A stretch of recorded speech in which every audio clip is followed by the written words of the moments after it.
Okay, Chinmay, you start. Yes.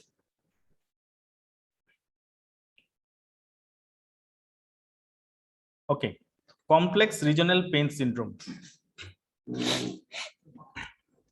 So this is a very important topic for all pain physicians, because these patients are usually not treated by anyone else, though neurologists also can do some treatment, but much of them are not much interested. So what is complex regional pain syndrome? We must know. So this is a patient came to me. See his hand. What can you see? Otherwise, he is a 16 years old boy with no ailment, no comorbidity. But his hand always he holds, I mean, like always his hand is in this position, and you can see the skin is a bit glistening skin, and you cannot touch there, touch at his hand. He will jump due to pain, and that's why he did not clean also in his hand. These things are not that much evident in the picture, but I am telling you the history that due to pain he doesn't allow anyone to touch, neither he washes his hand nor he does anything with this hand. So he just keep his hand in this way. Okay, so case history: 15 years old boy presented to the pain clinic with severe resting pain in his right hand for 3 months. History of near amputation injury of third and fourth digit 8 years back. Developed infection. Sorry. Multiple dressing, presently scarred area. Now this is an old history, so presently some scar was there. According to him, pain starts from that particular area, that scar area, and gradually spreads in few days over the entire right hand. Clinical examination revealed that neither the patient is using the affected hand, nor did anyone allow anyone to touch the hand, as it aggravated the pain severely. Patient had a feeling that chronic and repetitive friction to the scarred area while writing during the examination was coincided with the onset of pain. So this was patient's feeling. And distribution of pain, it is like a glove. I mean, all the fingers were affected and did not follow any particular dermatomal distribution, which is very common when we target any nerve. No associated temperature changes, no sweating abnormalities, edema, trophic changes, this and significant alterations in skin color or the affected hand. No other history of trauma could be found. So ultimately, it is a subjective feeling patient was saying, and you can see that patient is also suffering, but when we try to examine, there is nothing. So diagnosis given were carpal tunnel syndrome, but surgeons were actually ready to do carpal tunnel syndrome surgery, many people, and Raynaud's disease, arthritis, disease atrophy, there are Munchausen syndrome, different type of somatoform disorder, many different diagnoses. All hematological, serological, radiological investigations were normal, and NCB could not be done due to severe pain. Okay, I make that person mute. Okay. Due to severe pain, treatment with steroid, anti-epileptic, tricyclic antipsychotic, and different treatment was given, had no effect. Physiotherapy was also not possible. So in this type of patient, you can write a prescription that go and do the NCB test, nerve conduction study, but which is actually not practical. Patient cannot get it done. And physiotherapy, go for physiotherapy. Someone will say write in prescription, but physiotherapy is also not possible. Patient will not allow anyone to touch. So for many years there was confusion, disbelief, and suspicion. People thought that this type of anatomically impossible pain pattern, there is no dermatomal distribution, or not, it doesn't match with anything, not a single muscle group or tendinitis, not like that. No defined pathogenesis or diagnostic criteria, there was nothing defined. So when there will be no definition or no diagnostic criteria, then I mean, when patient comes to a doctor, there is no diagnosis. Doctor cannot make a diagnosis, and if diagnosis is not made, what treatment will be given? So most of the time, it was told that it is psychogenic pain. There is no pain, and psychiatric referred to psychiatrist. So doctor ultimately. One report was there that abnormal personality and behavior also disappeared after pain relief. So ultimately, this type of patient also we have to accept that this patient has pain. I mean, if we do not know the pathophysiology, that doesn't mean that this pathophysiology, I mean, there is no abnormality and pain is not there. So our diagnosis was CRPS and CRPS NOS. NOS means not otherwise specified, but I will tell it later. And we did a psychiatric also evaluation for depression. So score was less than 16, means he was not depressed. This is another patient. Here also you see, I mean, hardly you can see much difference. It is nearly same, only these vessels are a bit more pronounced. Here it is not that much, but then ultimately it is nearly same. And this patient had allodynia. As soon as I touch, patient gets pain. Just touch pain. It is not that I am pricking, only touching cause pain. So it was allodynia. If I would have pricked and patient got too much of pain, then I will say it is hyperalgesia. Okay. This is I took it from internet only. This is a severe CRPS picture. See, I mean, this I mean, you can see the edema. You can see there is detectable objective signs, objective signs. So detectable edema is there, color change is there, glistening skin is there, and at least these three things we can see. Okay. Now this patient also came to me. This patient, we can see that some other thing here, sensory I mean, like color change or edema, those things are not there. Here it is atrophied. This thinner muscle, hypothenor muscle, all were atrophied, and due to disuse, the patient had a I mean, it was developed contracture. This is a contracted hand. So this patient developed contracture. And when I mean, every doctor will write go for physiotherapy. So physiotherapist tried to do physiotherapy, and she got a fracture in this little finger. So and there was, I mean, skin also broken. So anyway, so this picture is after 2 or 3 months of treatment. At that time also pain was there, and it was not much useful hand, but still you can see the difference. After 3 months, patient could at least open her hand, and she started doing small work. So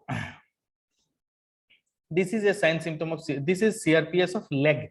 Earlier I showed you all CRPS of hand. So this is a CRPS of leg, and these are, you can see that swelling, edematous, and this type of edema, this type of swelling is not pitting. These are non-pitting edemas. This is also I took from internet, not my picture. So this is a I mean later stage CRPS. So diagnosis. Here you have to understand in diagnosis what we are trying to do. We are trying to diagnose a group of patient with a certain symptoms. We want to classify, we want to make a group of patients with certain symptoms which earlier didn't have a diagnosis. Now we have a diagnosis of complex regional pain syndrome, and mainly it is an exclusion diagnosis. We will not directly say that this patient has complete regional pain syndrome. We will first search that if any other diagnosis can explain that, okay, this patient has fracture, so this is fracture related pain, or this patient has tendinitis, so this is tendinitis related pain. If we can understand the pathophysiology and why it is happening, then it is not CRPS. For CRPS diagnosis, we will first see that no other diagnosis is explaining this pain. So then we will group the those patients if they have some specific symptoms. So okay, first thing you have to understand, this is an exclusion diagnosis. We will exclude all other known causes. First thing. Second thing, all those who are excluded from there who matches with the criteria, matches with the sign symptoms, shows the sign symptom, they only will be diagnosed as complex regional pain syndrome. So mainly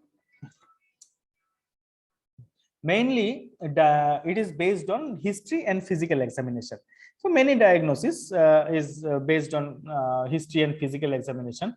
Hardly we have any objective way to diagnose. Like say different headache disorders, we diagnose by history and physical examination, nothing else. Investigations are adjuncts. So investigations serve only one purpose. Its purpose is no other patient doesn't have any other disease which can explain these symptoms. This is investigations are done for that. So rule out differential diagnosis. So these are the differential diagnosis. One patient have diabetic neuropathy, they also can present that burning sensation of hand and leg, and there can be some sort of small edema and those things is possible. Small fiber neuropathies, entrapment syndromes like say carpal tunnel syndrome, but then these are different but somewhere related also. Some symptoms can match also. So this type of different other differential diagnosis you have to exclude. So there are different criteria. IASP 1994 consensus criteria was there, Bruegel's criteria, there are many multiple criteria has been made, but that we always go with the Budapest criteria, that is most recent and well serving the purpose. So this criteria, as I told, first thing, with all the signs and symptoms has been categorized in 4 category in this type of patient. Sensory part is allodynia and hyperalgesia. Vasomotor part, temperature asymmetry and or skin color changes. As I showed you, skin color change and temperature asymmetry. Temperature can be hot, can be cold, both. So sensory, allodynia, hyperalgesia. Vasomotor, temperature change, skin color change. Okay. Then pseudomotor also you have seen some highly grossly edematous leg, so edema or swelling changes and sweating asymmetry. So this edema also pseudomotor, and sweating asymmetry. Sweating in general, those side who has CRPS doesn't sweat. Okay, then or increase in sweating, both are present actually. So motor or trophic, these are last stages. One picture I showed you to understand the motor trophic changes. Trophic changes is decreased range of motion and motor dysfunction, weakness, tremor, dystonia, or trophic changes. So these things are all classic. I mean, like this sign symptoms are classified in 4 groups. So to diagnose a patient as CRPS, all the following statements must be met. The patient has continuing pain that is disproportionate to any inciting event. Most of the time it is seen that CRPS has started after an injury, say injury or surgery, say wrist surgery, or mainly wrist and ankle fracture surgery, those things. But you know that patient should be pain free after some time, after say 1 month, 2 months, but with time pain is increasing. So patient has continuing pain that is disproportionate to the inciting as event. The patient has at least one sign in 2 or more of the categories below. So here at the time of evaluation, actually at the time of evaluation, these things patient may complain, but you have to be it should be possible to evaluate that whether really allodynia is there or not, or temperature change is there or not. So at least one sign for in any of the category, in two or more of the categories, at least one sign. And one symptom, if patient is giving the symptoms, then one symptom in 3 or more of the categories.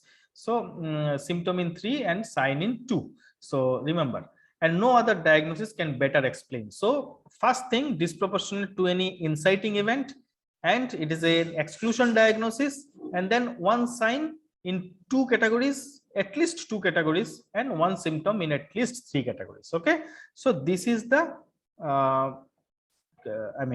way to diagnose CRPS. As I told you, it is not a specific diagnosis. It is In this type of cases, we are just putting in one box that, okay, these are CRPS cases.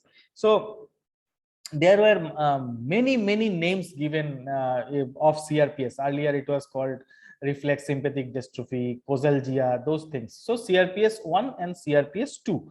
So in now it is CRPS. So mainly CRPS 1 and CRPS 2 is known to everybody, but I will tell another here. So another type. Now CRPS 1, remember, without nerve injury. CRPS 2 with nerve injury.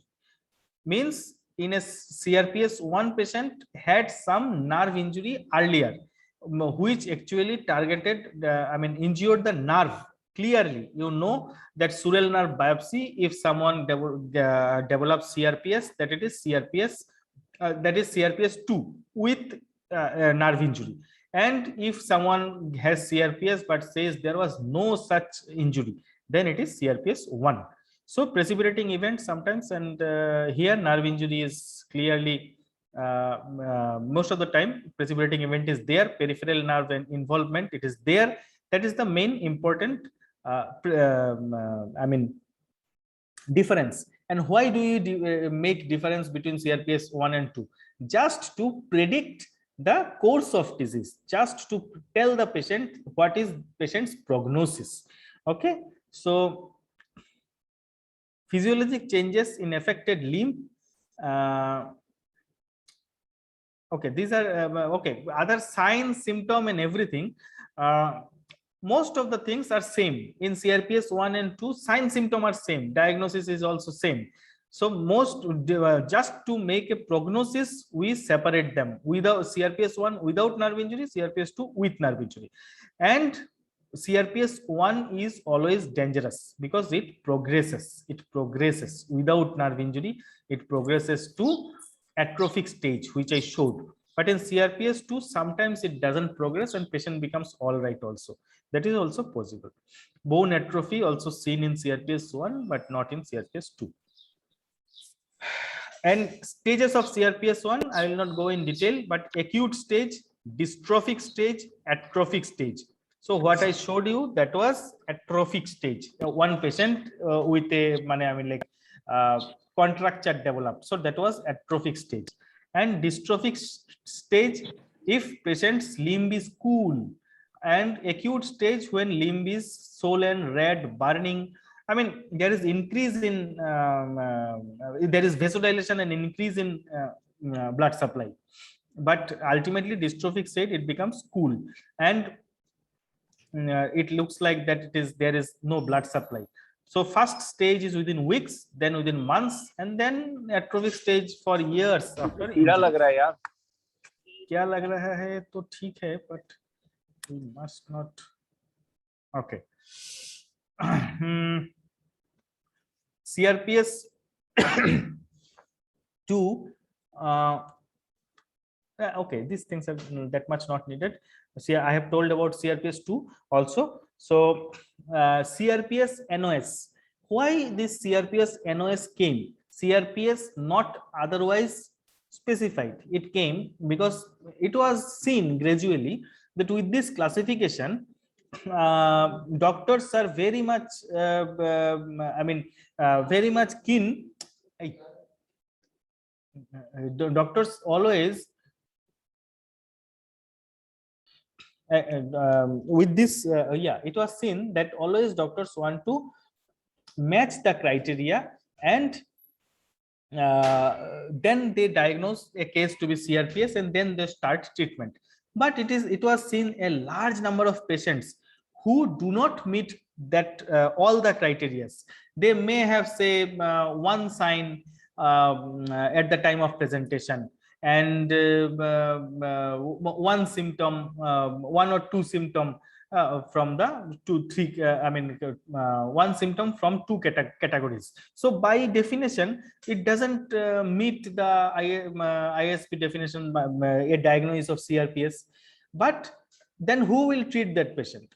That patient also needs treatment, but since diagnosis of CRPS is not made, so that drugs cannot be given. So a new category was incorporated, CRPS NOS, and it was thought that these are the patient who is in the early phase of CRPS and going to become CRPS maybe, or may become all right also. But these patients in this early stage need treatment so that they give better result and they are immediately treated. So that way CRPS NOS means all the things are same, that there is no other diagnosis can be made, and sign symptom may be less than the diagnostic criteria for CRPS. But it looks like that it is only CRPS, it is going to be CRPS only, it is early CRPS. So that is CRPS NOS. So in that boy which I was telling at the beginning, I diagnosed at CRPS NOS because nothing was seen. It is the subjective feeling of patient's pain, and I have to believe him. So these are from the book also you can see, most of the time females are more affected, median age of onset 46 years, and presence of fracture history is most of the time very much we get in many patients. For wrist fracture is the commonest, I will say, wrist fracture and ankle fracture. So spontaneous resolution 74%, that is a very good news. So okay, so these are just some of the pathophysiology. Pathophysiology, if I want to tell you all pathophysiology, it will take a long time, but mainly all pathways, either it is somatosensory pathway that also acts abnormally. If it is autonomic pathway, sympathetically mediated pain, sympathetic system, then also it acts abnormally. So mechanism is mainly of a common mechanism, neuropathic pain. So what is the common mechanism? It is nothing but sensitization. So what happens? Sensitization can sensitization does, sensitization makes a mild painful stimuli, it can increase the perception of stimuli, it can increase the a mild small stimuli can cause a lot of action potential and patient can perceive a lot of pain. So that is allodynia or even hyperalgesia. So ultimately this is sensitization at the peripheral site also, at the central site also, both areas sensitization occurs. So this is ultimately common phenomena, common pathophysiology of all neuropathic pain we see in CRPS. And every time we cannot target or we cannot blame the autonomic nerve system, sympathetic system, because sometimes after giving sympathetic block and all also we see that patient is not getting benefit. That means that patient's pain was not coming from the sympathetic system, that was maybe from the somatosensory system, I mean. So I mean both system can get affected, but for treatment target we first will try to see that whether it is a autonomically mediated, sympathetically mediated pain or not. Okay, so because our target of sympathetic system is better than other systems, sympathetically mediated pain, I will not go in detail. That is common neuropathic pain pathophysiology. Okay, and then comes other things. When CNS in a sensitized state, then patient gets more pain, and this altered physiological state again increases the CNS sensitized state. So this is a cycle, this is one loop that it goes on increasing day by day. Investigation, there are experimental investigations patients people have done, a lot of investigations have been done in literature you will find, but we don't for diagnosis purpose hardly we go for any investigation, because when pathophysiology is not known, then where from the investigation will come. So hardly for clinical purpose you don't need, for diagnostic criteria as I have shown, it is a total clinical criteria, so you don't need investigation. But quantitative sensory testing, this has shown that every CRPS patient may not be having the same sensory symptom, different sensory fibers may get affected. Autonomic function test, we can see say someone sweating, sweating, the amount of sweating we can quantify. So those tests are for study purpose. Temperature measurement, we can measure the temperature. Nowadays in COVID, you know how to measure the temperature without touching. So that also we can measure. Vascular abnormality and trophic changes that is seen. So those things are also can be measured. But most of the time, we put during procedure, actually we put SpO2 probe to see the volume of the plethysmograph. I mean, how much it is going up. So that gives a different value before block, after block. And we see the temperature also to see the effect of sympathetic block. At least 2 degree, 2.5 degree of Fahrenheit change should be there. Okay, treatment is also common to as we do for all neuropathic pain. So here also mainly it is a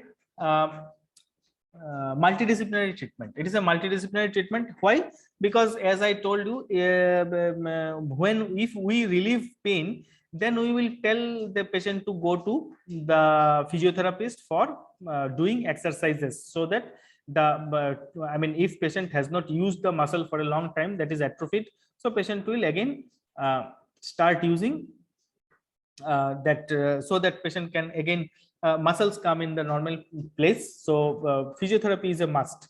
So that is also involving another discipline. Then if patient has depressed, or say patient wants to commit suicide, then you have to send to psychiatry. So that is also involving another person. So another discipline. So multidisciplinary approach is first thing. And our target is functional restoration. Again, function should come. Treatment algorithm to normalize functions, and treatment plans sometimes tailored to individual problem also. And early and aggressive therapeutic interventions are most important, and prevent onset of irreversible stage 3. So as I told, in early part, you should start treatment, and intensive treatment. There should not be any, I mean, like there should not be any carelessness that, okay, come after 3 months, we'll see. Not like that. So treatment should be very much intensive treatment. And first, there are it is a neuropathic treatment. Okay, so what is the mainstay of treatment? Here I have written that sympathetic efferent blockade. So as I told, as soon as a CRPS comes to you, you need to see that whether this pain is through sympathetic system or not through sympathetic system. If for at least for intervention part, first you will of course give the medicines, oral medicines, conservative treatment. If that is not giving adequate relief to the patient, then you need to think about the intervention. Now intervention, what we do, if patient's pain is sympathetically mediated, then we will block sympathetic nerve supply of those areas, and patient will get relief. So but if patient is unlucky and pain is not mediated by sympathetic system, by diagnostic block, if you see that there is no difference, one patient you have given stellate ganglion block, patient has developed Horner syndrome also, and I mean, you know that you have given in the right area, and patient develops vasodilation of the fingers and temperature increased, but patient's pain is not gone, then you know that there is nothing related to sympathetic system. So we will not do intervention in that case. So in this way, I will not go in detail here. Drug therapy, TCS, you know, tricyclic antidepressants are for neuropathic pain. Anti-epileptic drug, gabapentin, oxcarbazepine, pregabalin, these are for neuropathic pain. For here also, you can use those drugs. Then NSAID also sometimes we give, not as a treatment, but at least some patients get relief. Not as a long-term treatment, only PRN basis, if sometimes patient can take and get relief. Peripheral vasodilators have been tried, nifedipine, pentoxifylline, but those has not shown a consistent benefit. Okay. 2% lignocaine jelly, if there is burning sensation, allodynia, those things we can advise. Others are also we can advise. Ketamine infusion after ketamine infusion, we can try. People have tried, but these are not evidence based as such. I mean, people have tried steroid oral medicines also. So there are multiple treatments, but as such, evidence-based and highly recommended treatment is not there. But we can treat as a simple neuropathic pain in a whatever treatment is documented or advised for neuropathic pain. We can give all the treatments as a conservative treatment of CRPS also. Okay, when all modalities fail, IV earlier it was used IVRA. Nowadays we don't use. And programmable implantable devices like spinal cord stimulation. Spinal cord stimulation in CRPS1 has shown very good result, and it is a FDA approved indication. So that can be tried, of course. And intrathecal morphine pump also people have tried, but in the spinal cord stimulator has a very good evidence also, and it is indicated. So sometimes this patient here also you can see this patient is not my patient. This was I mean when I was there in other hospital, I was a student only. So this patient, stellate ganglion block was being given continuously. Continuous stellate ganglion block was given in this patient. So patient got some relief. And why it was given? Because continuous stellate ganglion block was giving pain relief to the patient, and the patient was admitted for physiotherapy. If pain is not there, then only patient can go to continuous physiotherapy. And after 10-15 days, patient improved a lot. And then again, conservative treatment continued. So physiotherapy, vocational rehabilitation, recreational therapy, all these are parts of multimodal therapy for CRPS. So this patient was my first patient, which I showed, that young boy. So this patient, now you can see this patient hand is open and we can touch also. So this patient was all right. After giving stellate ganglion, this I was doing stellate ganglion RF. So we did after stellate ganglion RF, this patient was good, but then it again relapsed. Stellate ganglion block with local anesthetic give 12 hours. I did step by step. So stellate ganglion block with local anesthetic gives 12 hours of pain relief. Then RF gave 2 months of pain relief. After that, patient again came. So I gave brachial plexus block with LA and steroid for that gave only 2 days of relief. And I did tried phenol neurolysis of digital nerves also, but which is not indicated nowadays. I mean, earlier I got a literature I did, but then this is also didn't act. So most important treatment was RF of stellate ganglion in that patient. So later again I repeated RF of stellate ganglion, and that gave a relief of at least 2 years nearly. But then patient came to me again, and I gave him put him on medicine. So he was all right. And what more we could have done? There is spinal cord stimulation, peripheral nerve stimulation. There are some literatures which were showing that peripheral nerve stimulator also could be. I mean, people have tried, and who does amputation for CRPS? But you will not believe that that has been done. So acupuncture doesn't have a yeah. So okay. So here literature search was there. These are very old literatures, not now, but people I mean it was suggested that CRPS1 doesn't actually persist. These are all misdiagnosed form of CRPS2. I mean, they were suggesting that all are nerve injuries. When nerve injuries are very small cutaneous nerves or free nerve endings, then we say that there is no such nerve injury. But if it is a very small nerve, then it will cutaneous nerves, then there is a nerve injury. I mean, their concept was everything is a nerve injury, and there is no requirement for dividing CRPS 1 and 2. Then regional subcutaneous venous sympathectomy. So this was also a procedure. People tried to give good relief. Some people gave good relief. New procedure came earlier, but that did not become popular. And there is insufficient evidence that amputation possibly contributes to the positively contributes to the treatment of CRPS. So people did amputation also in CRPS. So you can understand the gravity of this problem, this situation. People goes for amputation also, but that is not advisable. Okay, current understanding is there is accumulating evidence of an association between CRPS1 and damage of C and A delta fibers, support the hypothesis of small fiber neuropathy. As I told, that sympathetic system is not to be blamed always. Somatosensory system also has some role. Conclusion. So the pain is the most dominant side symptom. Better understanding of CRPS, the role of overactive sympathetic system, and technological advancements in treatment modalities have helped in making accurate diagnosis, so, and controlling sign symptoms, thus prevents the irreversible atrophic stage. So at least we, most of the time, we prevent the atrophic progression of atrophic stage, though it is not a magical treatment and nothing will be overnight, but at least you accept the patient and try start treating treatment. I mean, start treating the disease. So, and many people needs tailored approach.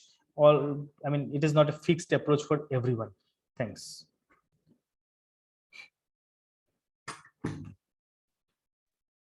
So there is a question on how to differentiate between the cellulitis.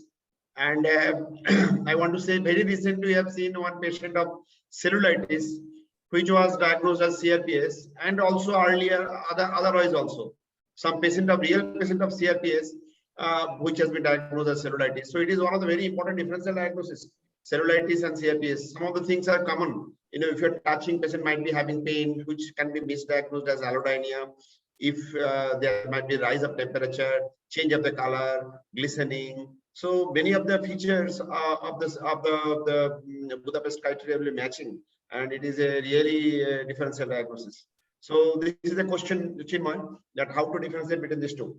No, I am saying that I told you, for CRPS, it is not a diagnosis. It is a exclusion diagnosis. So if you are thinking that it can be a CRPS, so first thing, maybe it is cellulitis. So first thing that, okay, it is cellulitis only, and try to prove that it is cellulitis and go for treatment of cellulitis. Once that treatment has failed, or other evidences of cellulitis is doesn't prove that it is cellulitis, then only think of CRPS, and then only think that, okay, then what can be, what else can be, then you come to for cellulitis. And approach should be like to, yes, how to prove cellulitis is basically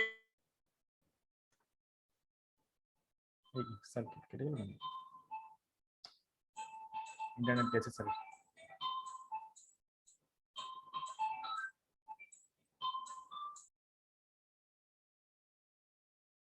You can go for the total count, you can go for the yes, the CRPs. So these will not be raised in the so that is one of the simple way to do. And very important is sir, you got disconnected, so nobody could hear you. Oh, is it?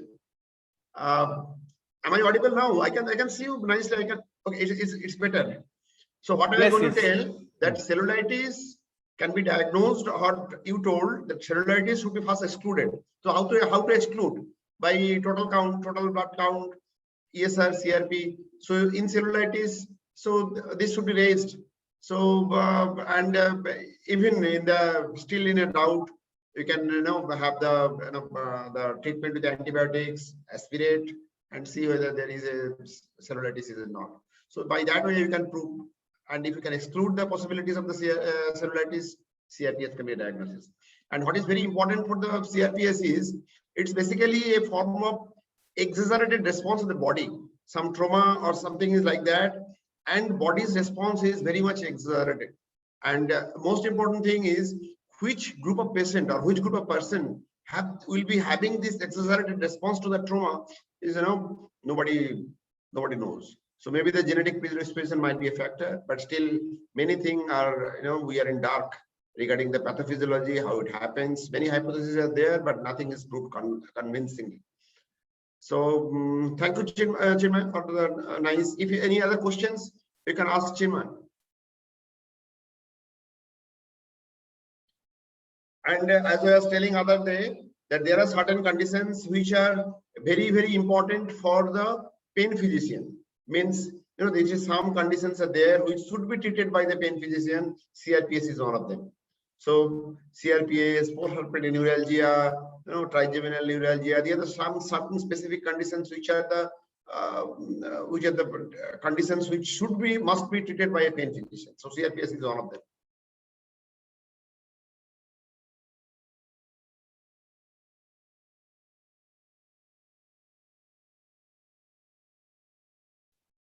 Shoulder involvement in CRPS, less common, but it can happen. Now, sometimes it is called shoulder hand syndrome also. So, but it can happen. Trunk, it is less commonly involved, but it can. Trunk, face. Earlier it was called RSD also. RSD of trunk, RSD of the face. But these are rare. Chinmay already told that mostly it is the upper limb and lower limb, hands and foot. They are the areas which are most commonly involved.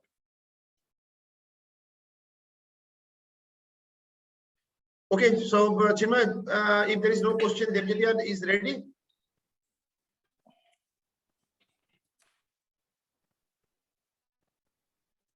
Hello. Hello. Yes, are you ready? Yes. Okay, okay. I am ready. So it's a very brief presentation because without a presentation, it is very difficult to understand. So let's start.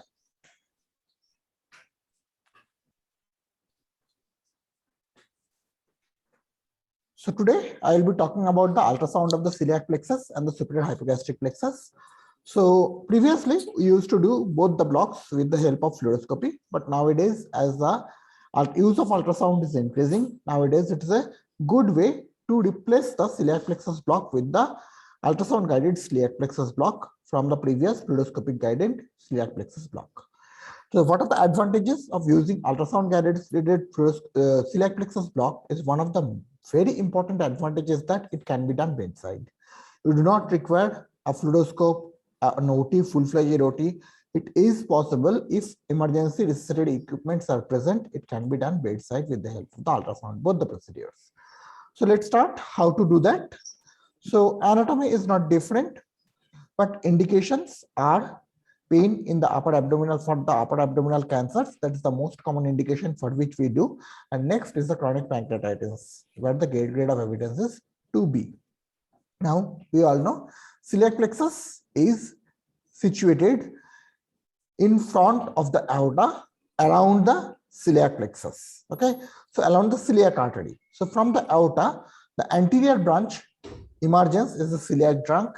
Then it divides into three, among which the common hepatic and splenic, another is the left gastric. So these three branches is the branch from the celiac artery. But when we do under ultrasound, we see only two branches. One is the common hepatic, and another is the splenic artery.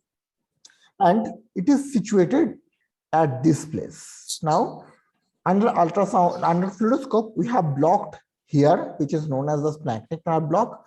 If we block here, that is the retrocrudal celiac plexus block.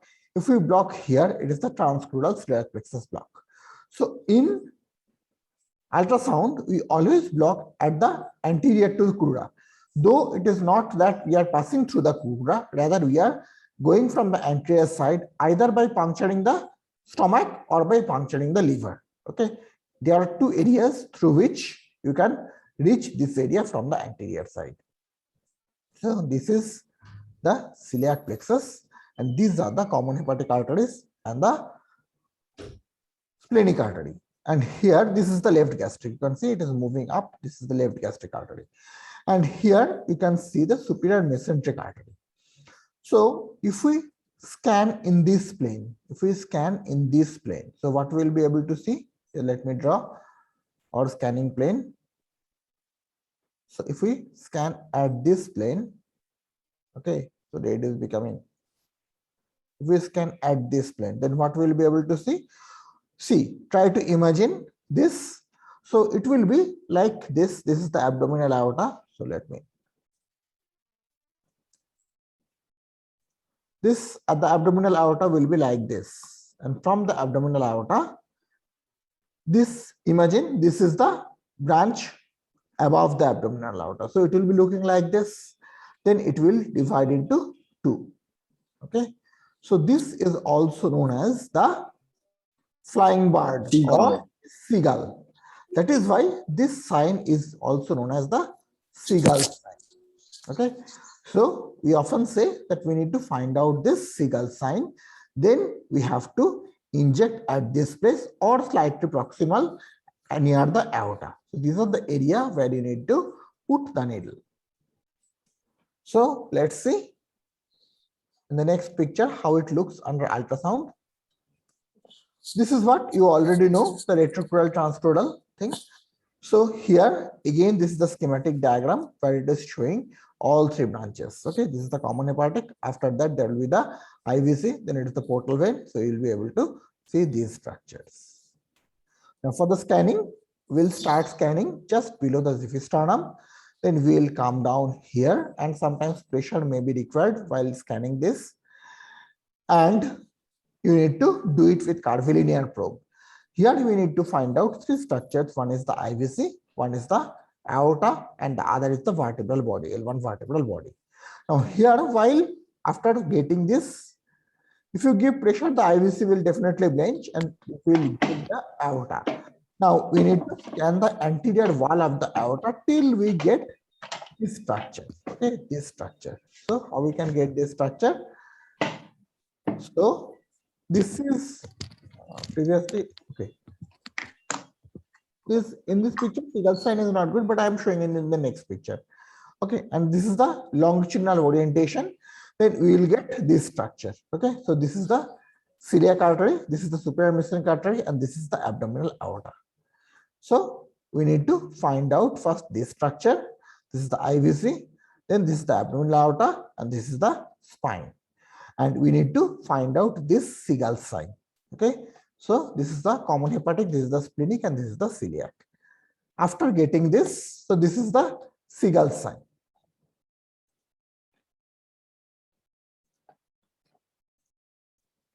And after getting this, what we need to do? We need to put the needle at this place. So here is the Doppler view of the same thing. And these are the short axis and long axis view. Now, what are the complications? As previously told, it is the bleeding, retroperitoneal hematoma, intravascular injection, intrathecal or epidural injection, perforation, pneumothorax, chylothorax, infection, hypotension, diarrhea. That was today's question as well. Impotence, paraplegia, thrombosis, or embolism. This could happen. Now coming to the hypogastric plexus block.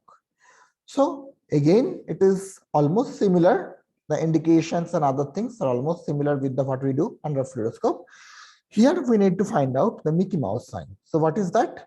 That is dividing portion of the aorta into the left and right common iliac vessels. And in between, we need to inject just below that. So it will look like, so see this in this picture, it is dividing. Okay, the abdominal aorta is dividing into two iliac, that is the left and right common iliac.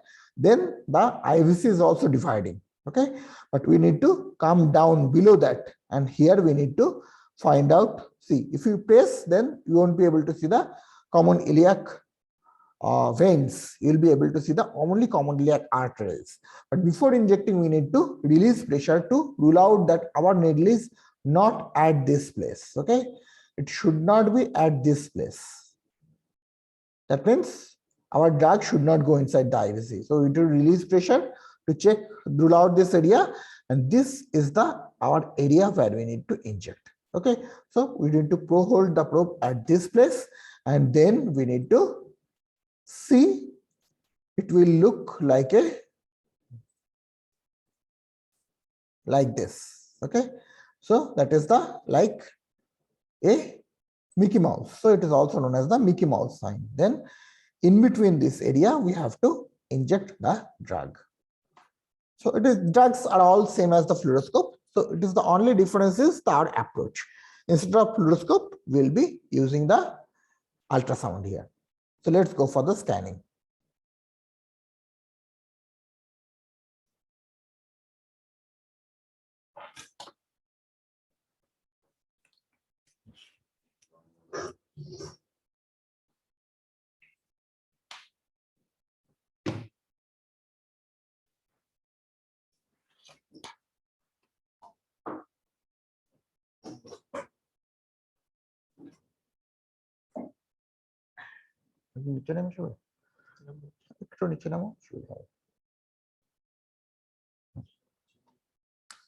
So for the celiac plexus, we need to start scanning from the xiphisternum.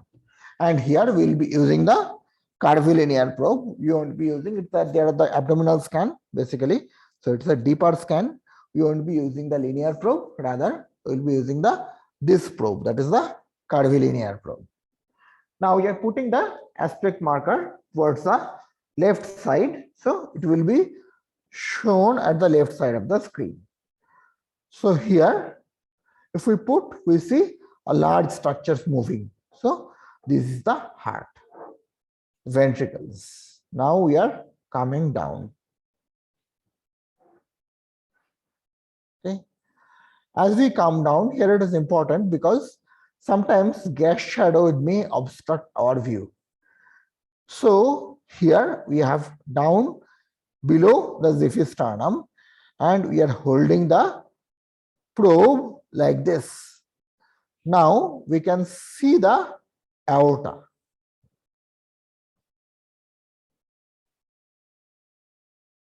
Let me increase the depth slightly. 12 centimeter.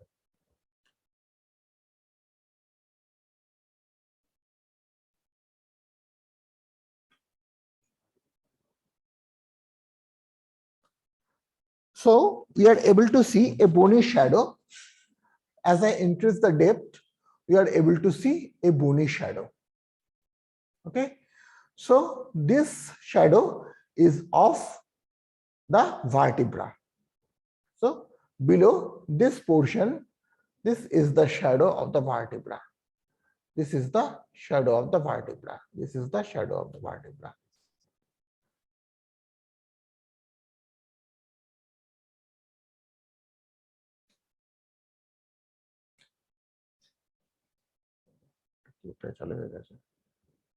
Quick angle na kete khada upre.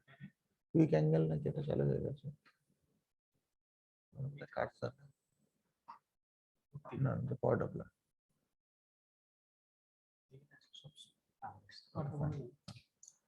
So now, as we come down, here we are getting the shadow of the liver, and definitely some gas shadows, this linear shadows. So, what touch this linear shadows, this longitudinal shadows are the gas shadows. So some gas is present. Now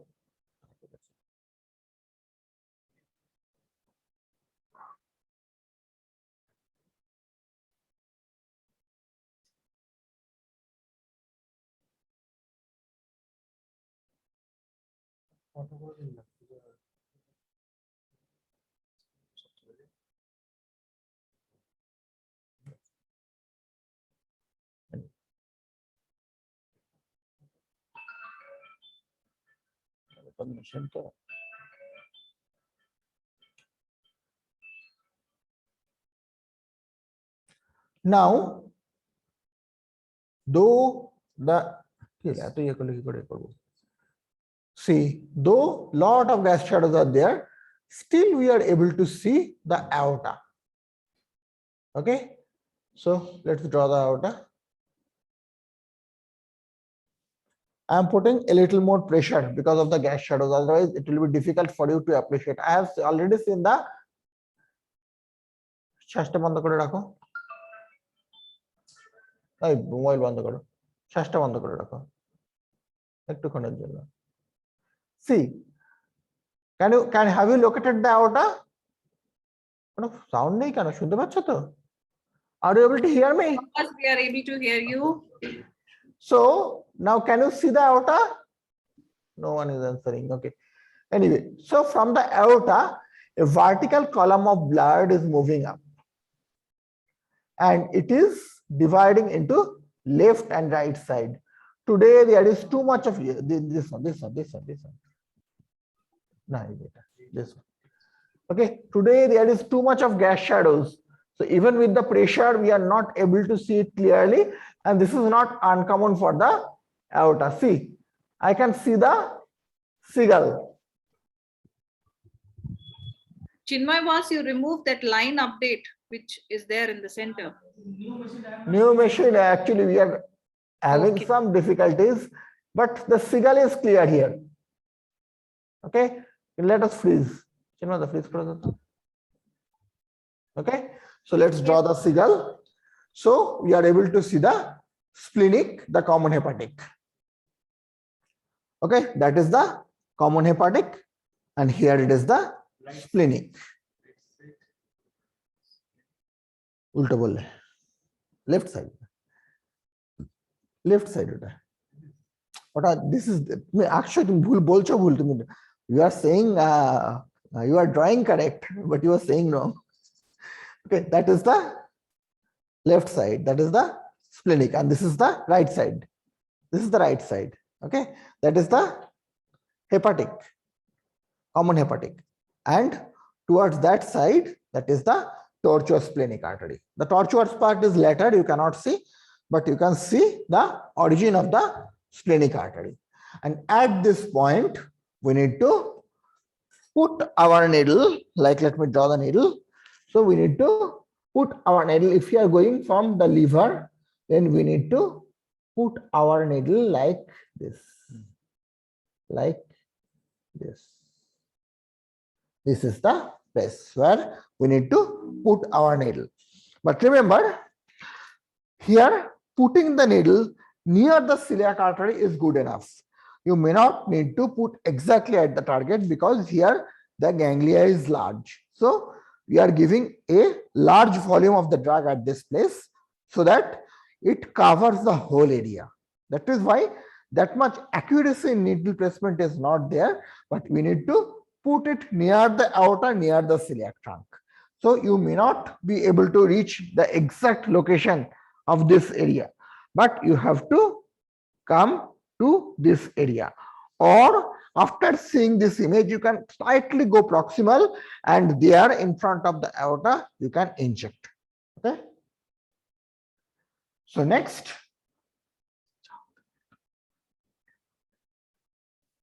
Okay, let me show you once again so that we can make it more clearly.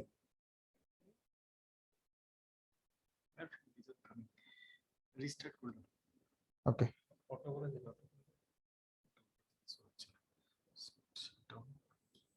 Okay. Basically, this is a new machine. Just this is the second day we are using, so we are. This is one of the best machine definitely, but we are a little bit struggling with the functionalities. There are a lot of functionalities and all are touch screen. Sometimes we are touching some different place that is causing the problem. But otherwise, it is a very good machine. Not only very good machine.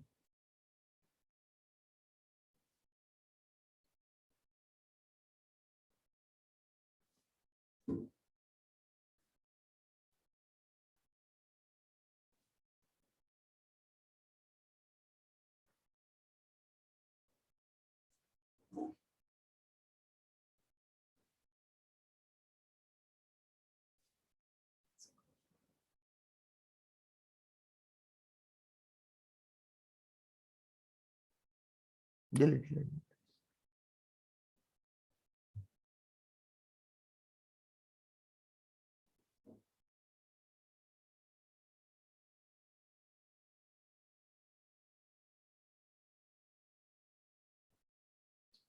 Okay.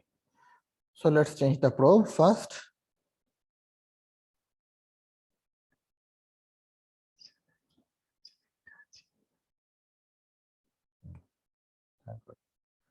So let's check again. So here we can see the vertebra and we can hear within the liver. Now this is the mainly right lobe in the left side of the screen. And if we here we can, if you see longitudinally, we can, if you want to scan the liver longitudinally, this is the left lobe of the liver. But a lot of gas shadows are there. This is the caudate lobe and this is the right lobe. But lot of gas shadows, okay? This is the right lobe, you can see. Anyway, this is the hepatic and portal veins. Anyway, we are not going to scan the liver today. So,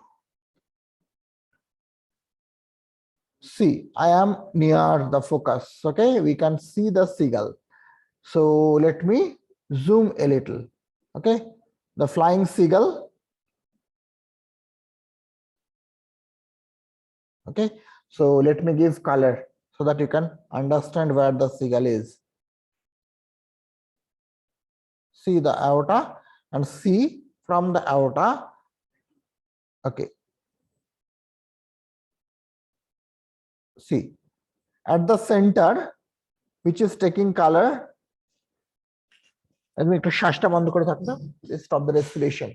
So for the beautiful picture, I will ask the patient to stop the respiration.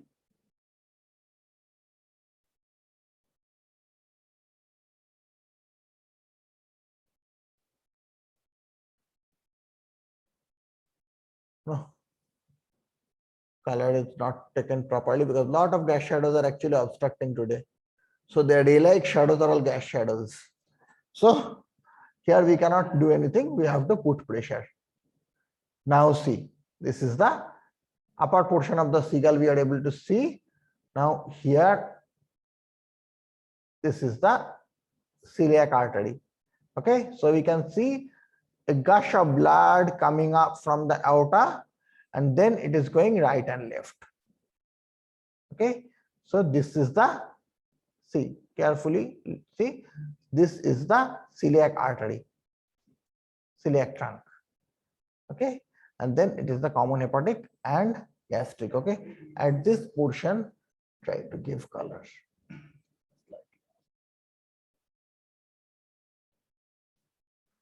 See, now you can see it is going accordingly. Okay, so from the center it is moving up, then in the both the sides. Okay, now it is taking color properly. Yes, now it is perfect. Perfect. Freeze. Okay, so the red portion below vertebra, that is the vertebra below, then the red portion is the aorta, then the blood moving up is the celiac trunk, and then it is dividing into common hepatic and splenic. This is the celiac aorta, celiac artery, sorry. So let me defreeze. So do we have to place the needle at the junction of Yes. hepatic and splenic arteries? Yes, yes. You can place at that point, or you can come slightly anterior. Okay, just anterior to the celiac trunk, where it is the superior actually, and not anterior, superior to the celiac trunk near the aorta. So this is the area where you can inject. Okay, so even with the lot of gas shadows, I have displaced with pressure.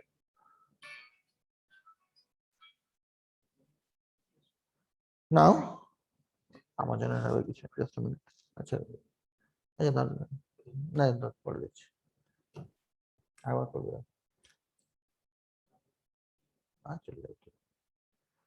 So now let's try to focus the same thing. Again, the gas shadow is hampering. I can see the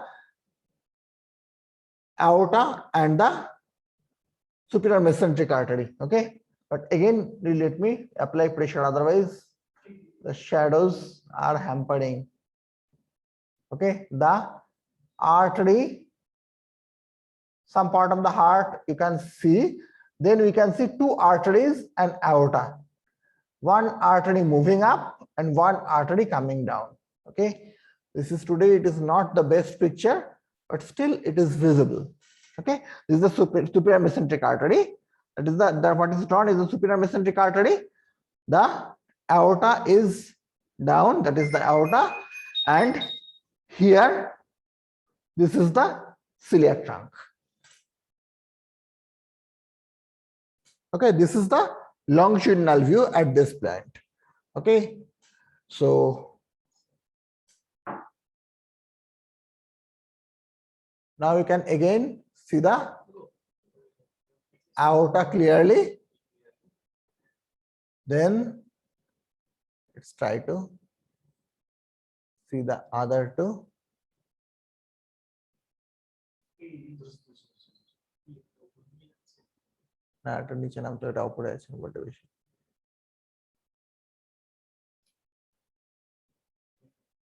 S shadow is again actually okay. Here is a superior mesenteric, but again there is a shadow of the colon, that is this colon is gash filled, so it is obstructing the view near the celiac artery, but you can see the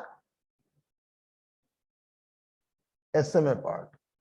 Not clear today, it is not the best anyway, but you should have the clear idea. It depends on the patient, and truly speaking, in some patients it is difficult. You will have to do the procedure, and some not, most of the patient will under this view. The classic view what we teach always, it is not seen always. Okay, and after today the patient is fasting since almost 6 hours, and last taken water 3-4 hours back. Even then it is not that clear. Okay, but you can understand the structures. Okay, with the pressure I tried to show you.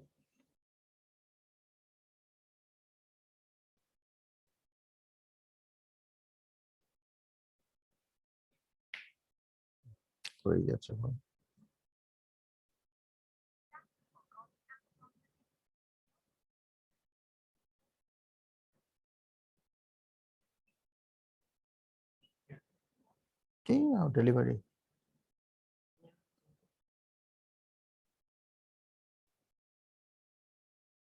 No input received. Please enter a valid 4-digit.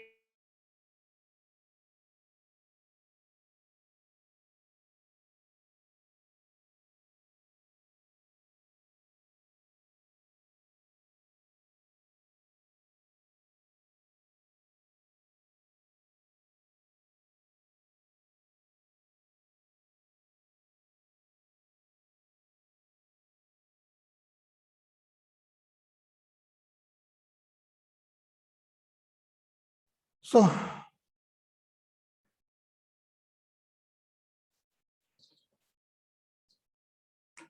that was the celiac. Okay, today we can getting this much view. Sometimes we can definitely get better view. Here you can see the superior mesenteric artery, and sometimes you are able to see the aorta as well below, but the celiac trunk area is not that clear, though we are able to view beautifully in the short axis view.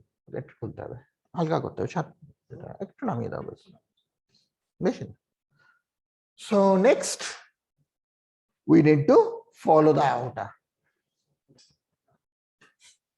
for the superior hypogastric. Debjyoti boss, someone has asked you to show the needle placement. Needle placement I have drawn, na? Okay. Actually, I have drawn with the needle placement. Again, I am showing the same thing.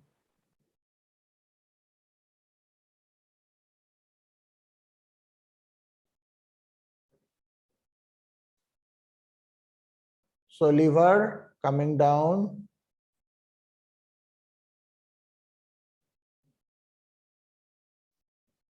Now this is the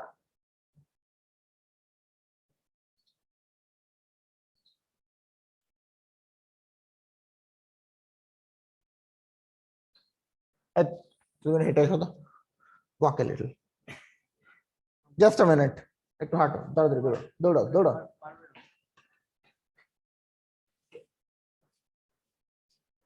So we are trying to displace the gas from that area. Chalo, shiver. So all the tricks sometimes works, not always. Actually, when the window is obstructed with the gas, the problem occurs. Yes, that trick worked. See.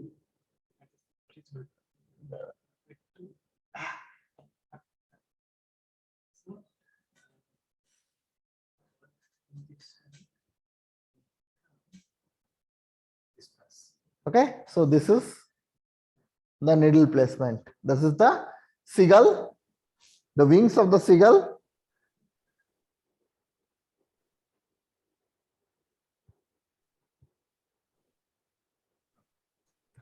So all right, the needle position.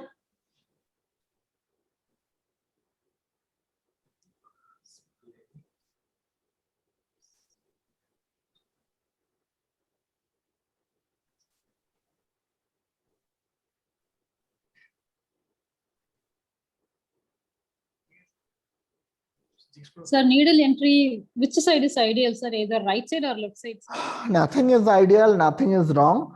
It all depends what you prefer. Okay, I prefer the liver. If you prefer the stomach, you can go to the stomach. Okay, bowel preparation in both the cases you should always do, and coagulation profile you should always check. Okay, sir. Okay, then both the things are safe, but definitely some chance of peritonitis remains. So give some antibiotic after the procedure. So that is, but comparatively easier is the liver. As far as the ecotexture is concerned, if you go through the liver and the coagulation profile is normal, then it is, in my opinion, is a little easier. So let's defreeze and try to find out the aorta. Today, a lot of gas shadows are there, but still here we will be able to get. Okay, so this is the, okay, let me decrease the depth because we are able to see large vertebra. Okay, a lot of portions of the vertebra that is not required. Let us come to this place. So here we can see the vertebra, and now just ignore the movements of the gut and see. Can you see two vessels here? Actually, I can see three vessels. Okay, the division of the IVC is also there. So let me press. Now we can see two vessels. Give it. Let's give color. Okay, so we can see two vessels.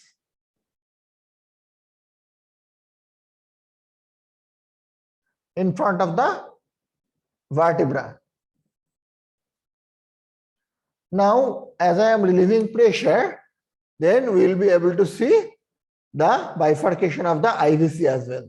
So bifurcation of the aorta occurs slightly early.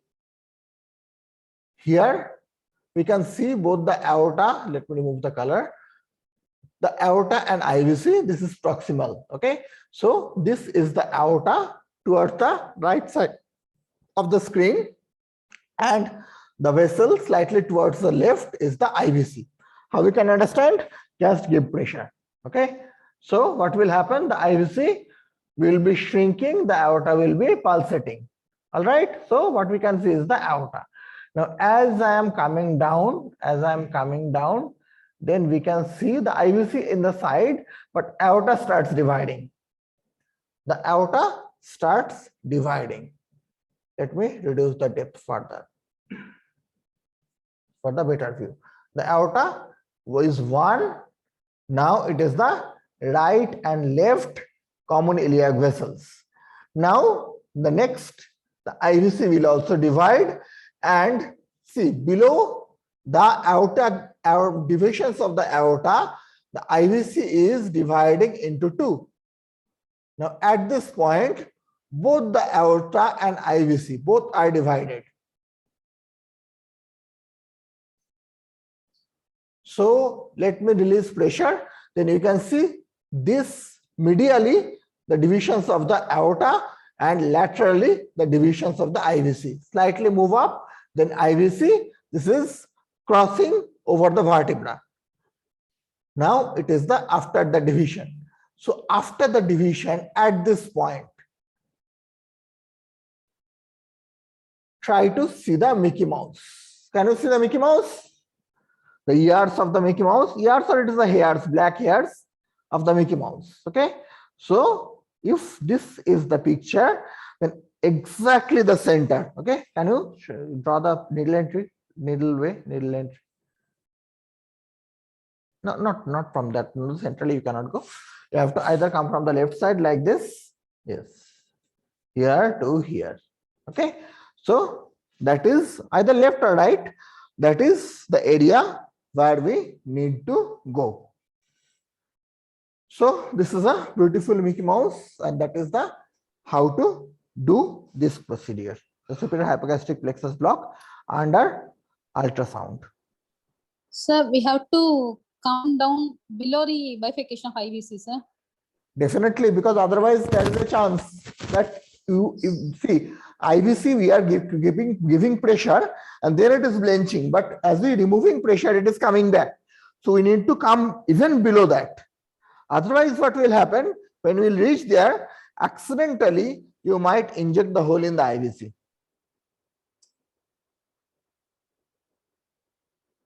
Okay.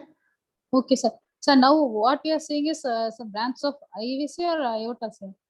Yes, the medial portion, this is the medially, they are the common iliac. Okay, left and right common iliac arteries, and laterally left and right common iliac. What is drawing in blue is the artery, and this newer blues last what is drawn is the veins. Okay, sir. Okay, sir. Thank you, sir. You have not given red. You should have supposed to give red with the divisions of the aorta and blue with the divisions of the.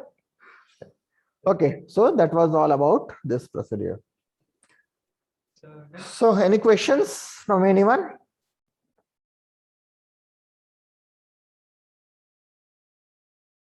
No questions. So now it is Sir turn of sir. Sir, are you there? Yes, I am here. Okay. That may be old question what Kanchana said. Okay. Gut perforation. Somebody is saying gut perforation. Yes, we are putting the needle through the gut. So gut perforation is inevitable.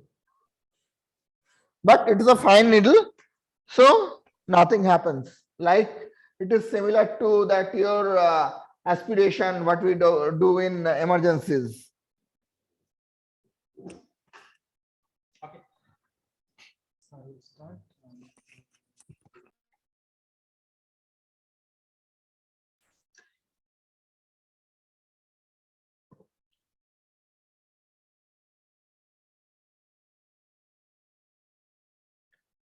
Okay, good evening, everybody. You see, again, people have started living, but I'll not be taking much time, long time. I'll be trying to complete it by 8. So, cancer pain already link has been given. You read that. I'll be just discussing without any PowerPoint. And you know, I love to deliver lecture without any PowerPoint.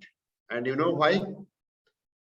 Because when somebody is talking without any visual thing, sometimes visual thing is very much needed. Like, you know, just now Devjyoti was demonstrating the thing. So without visual aid, how can we understand?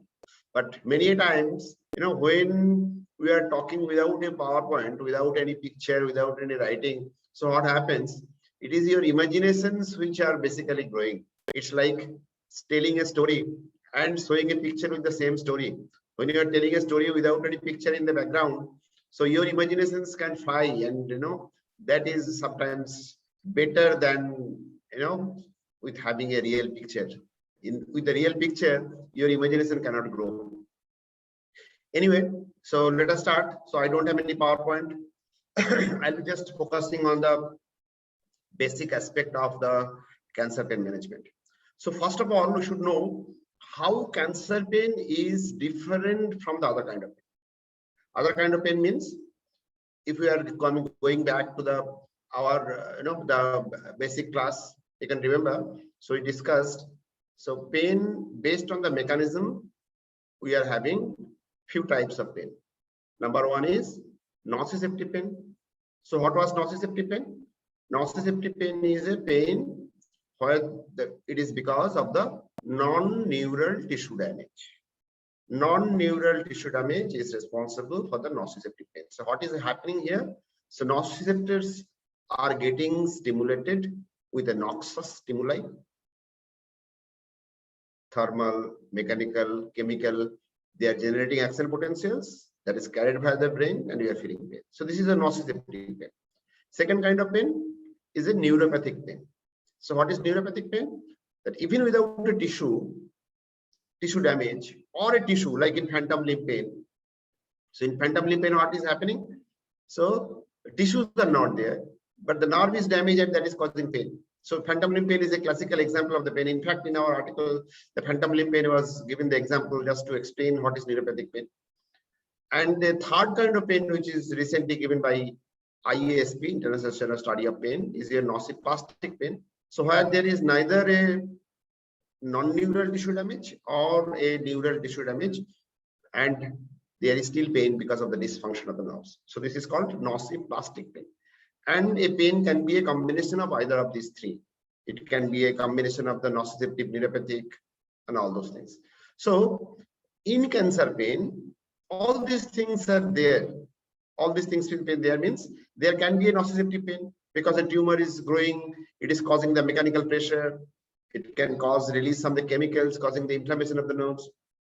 So it can cause the neuropathic pain. It can cause the pressure on the nerve. That can also cause the pain. But you have to remember one thing, very repeatedly we are telling. One thing you remember, this is a very basic, that if a nerve is pressed, normally it causes neurodeficits like motor or sensory deficit. But it doesn't produce that much of pain. Pressure on the nerve does not produce much pain. It causes neurodeficits, motor deficits, sensory deficits.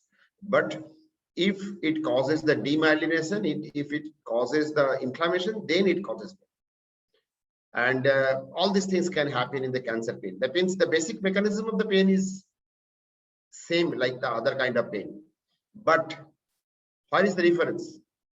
If you are looking back into the definition of the pain, pain is an sensory and emotional experience associated with actual or potential tissue damage or described or resembling tissue damage.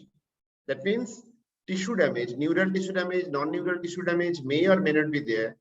And second part is it is an physical response and emotional response. So here in cancer pain is different how? And you know what is called in the cancer pain? It is called total pain. Those who have not heard this term total pain, please remember. I can remember I went into one of the university for the one of the pain fellowship exam, and we have given this question: what is total pain in cancer? Or exact question I don't remember. Most likely like this, total pain. So what was the answer? Answer was when somebody is having pain in the all over the body, total body pain starting from headache to foot, then it is called total pain. So don't make this confusion. We examiners was laughing looking at the answers. So total pain is not the whole total body pain. Total pain is a term particularly used for the cancer pain. So what is total pain? So to understand cancer pain, you must be knowing what is total pain. It is called total pain. So from the definition of the ISP, we have seen the two aspects of the pain. One aspect of the pain is physical aspect. Second aspect of the pain is your emotional aspect. But in cancer patients, there are a few other aspects as well. One of them is social pain, social aspect. So what is social pain? I'll be giving one very simple example. Just a few months back, one of our sister who was having excruciating headache, and he started believing medicine was not giving any relief. So she started believing that I'm having a brain tumor, I'm having a cancer. Otherwise, I cannot have such kind of pain. So when she came to me, I told of, okay, there is two things I want to do. I want to do investigations. One investigation is your MRI or CT scan of brain, and second investigation was your, the diagnostic interventions. Then he told, no, CT scan I don't want to do. CT scan, MRI I don't want. I don't know why. no, I'm sure I'm having the brain tumor and cancer. And if I'm having this cancer, if the people know, so people will be starting saying, oh, you're having cancer. So people will start sympathizing me so much. I cannot, so I don't want to do. So this means when somebody is having a cancer, so in the society, there are so many other aspects of the society. One aspect is people start sympathizing, people ask the questions, so many questions, and that causes another kind of disturbance inside, and that can be called as a social pain. Social pain also have another important aspect is your financial aspect. Means suppose somebody, some male member, earning member in the family is having the cancer, and because of that he or she is bedridden, unable to go for the job, financial pain. So this financial pain is also a part of the social pain. Then important aspect is your the spiritual aspect. So spiritual aspect, spiritual pain, what is it? So when somebody is having this cancer, immediately he or she starts feeling that, okay, my days are numbered, I'm not going to survive much. So what is the problem? He starts believing whatever is his religion, whether he's a Hindu or a Muslim or a Christian or whatever it might be, he starts asking the God, okay, why it happened to me? What is the sin I have done? What was my mistake? And why I am having this punishment? So they accept it as a punishment. So this is very difficult, for a doctor. So this answering this question of this spiritual aspect, that why it happened to a particular person, it is very difficult to explain. Whatever we are going to explain, that it is a probability, it's a chance, it is an exposure to the carcinogenic aspect. People don't, patient don't understand. He starts to blame himself. Okay, in my family, I'm exposed to everything, so why I'm having, others are not having, my friends not having, why I am having. So this kind of question is pointing towards the spiritual aspect of the pain. And many a times these are answered better by a spiritual guru, or spiritual leaders. So for any, from if it is from the any saint or any sisters, so they can answer it better. So sometimes to answer the spiritual questions, sometimes you need the help of them to answer this kind of question. So you see, a cancer patient have a lot of different aspects. One is the physical pain, it's really paining. Second aspect is your emotional aspect, psychological aspect. Psychological aspect, you can understand, pain itself is having the psychological, as I told, emotional trauma. It's not just physical trauma, it also hurts, the emotionally. All pain hurts emotionally by definition of the ISP. So emotional aspect, but along a few other emotional aspect is also added, like the somebody is going to die, the patient starts feeling, okay, my days are numbered. So that adds the emotions, anxiety, depression to the emotional pain. So physical pain, the emotional pain, and the social, financial, spiritual. So all these are interrelated. Means if somebody is unable to answer his question, spiritual questions, then that also adds to the physical pain. So all these pains are interrelated. There is a nice circle by ISP. So where all these components are there in the all around there. It means physical aspect, psychological aspect, the social aspect, the emotional aspect, financial aspect, spiritual aspect, and at the center is your pain. And this is what is total pain. So total pain is a term particularly used for the cancer pain, because there not just the physical and the emotional component. So all this kind of pain is also very much attached, interrelated, and that is why cancer pain treatment is more difficult than the treatment of the other pain. Sometimes, even if you are doing a very beautiful nerve block, still, your patient's pain is not relieved because a lot of other associations, unless you are able to address, at least some meaningful response. Say, for example, somebody is earning member, bedridden because of cancer. People, his family members are, starving. So whatever the type of treatment you are trying to do, his pain is difficult to treat, because that part, unless that part is addressed, if the other family members are also getting some jobs, some other things, so his real pain is very difficult to address. So this is called total pain. So cancer pain is different from the other kind of pain. By this concept of total pain, you have to understand it very nicely. So all these interrelated things are contributing to the pain.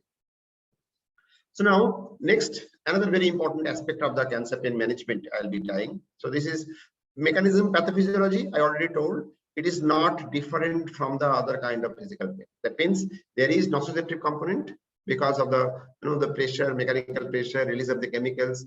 Then your the pressure on the nerves. These are the different directly related to the cancer, and it can be a mixed one as well.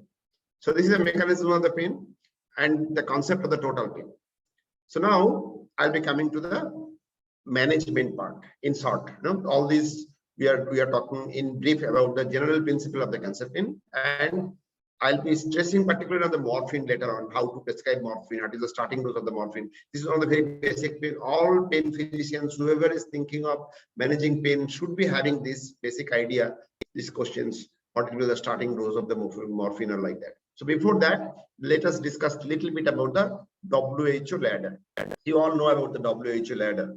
WHO ladder originally proposed in 1980s, 86 or something, exact date I can't remember, in 1980s. But still WHO ladder is very good, particularly for the general physicians. For the general physicians, primary care physicians, who are basically the first starting contact point between the patient and the and the doctor.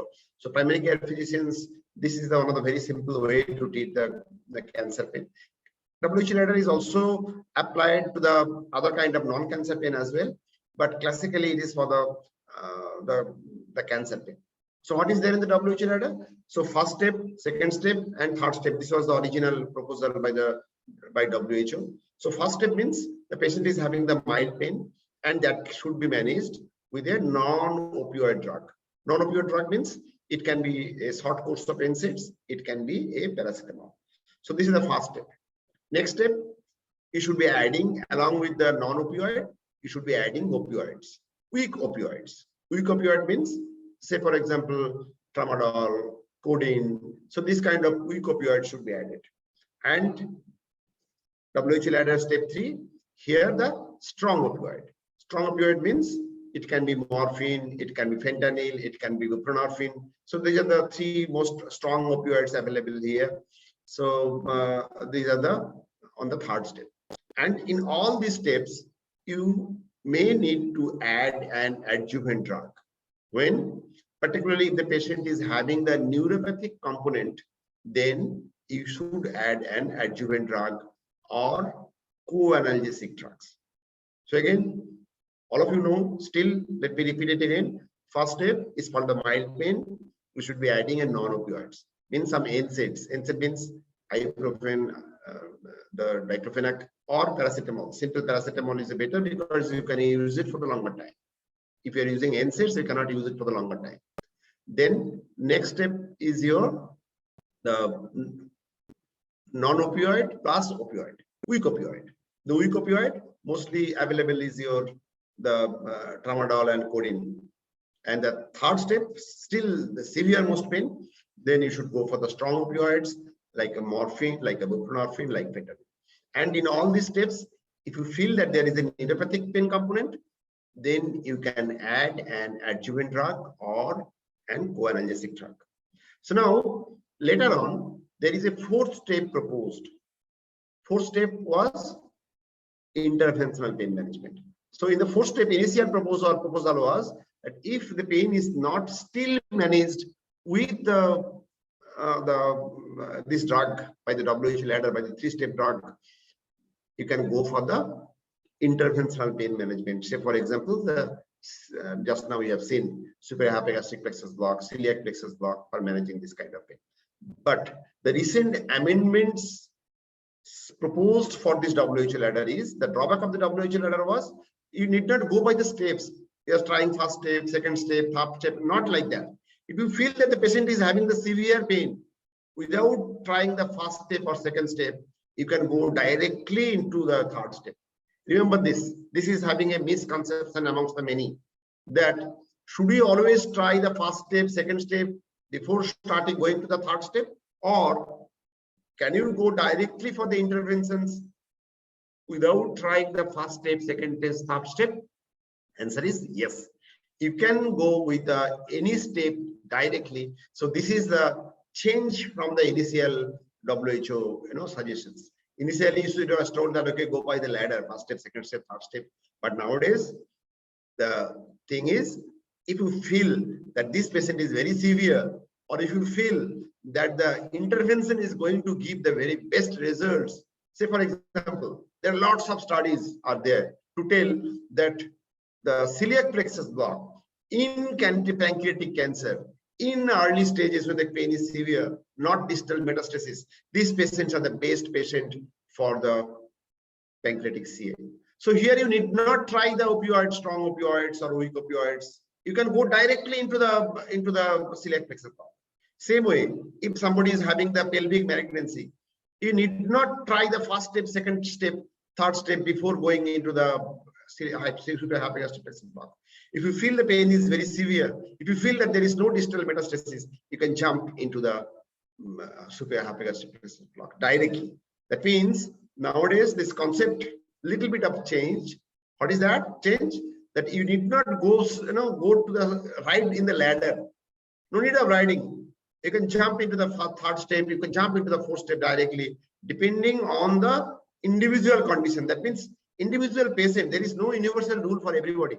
So you have to individualize, customize the treatment, and you have to understand whether the evidences are there for these particular interventions for this kind of cancer. Then go directly for that.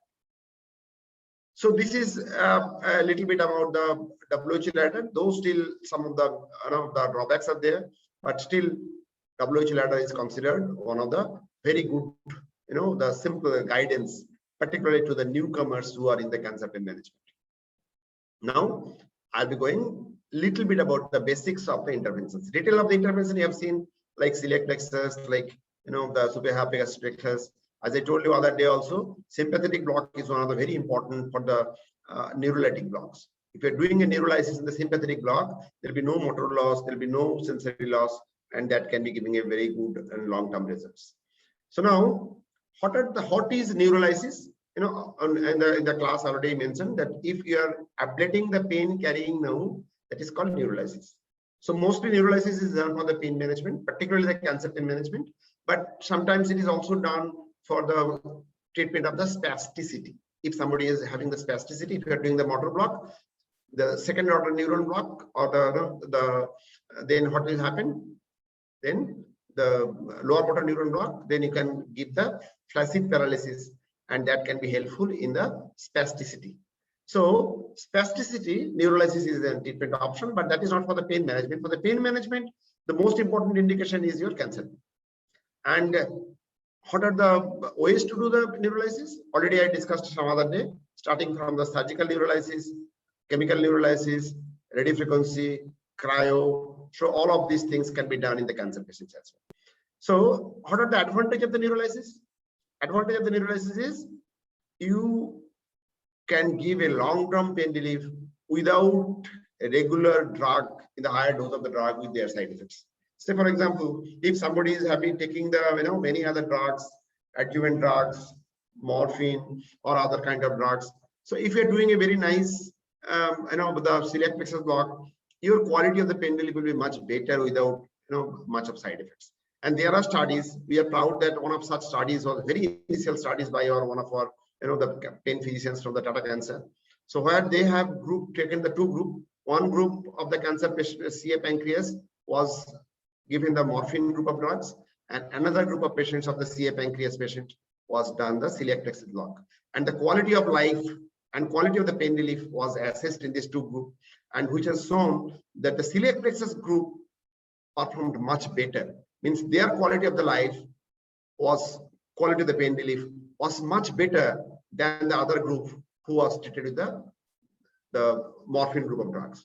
So similar kind of studies was later published. A lot of now, if you are searching the literature with the celiac plexus block versus the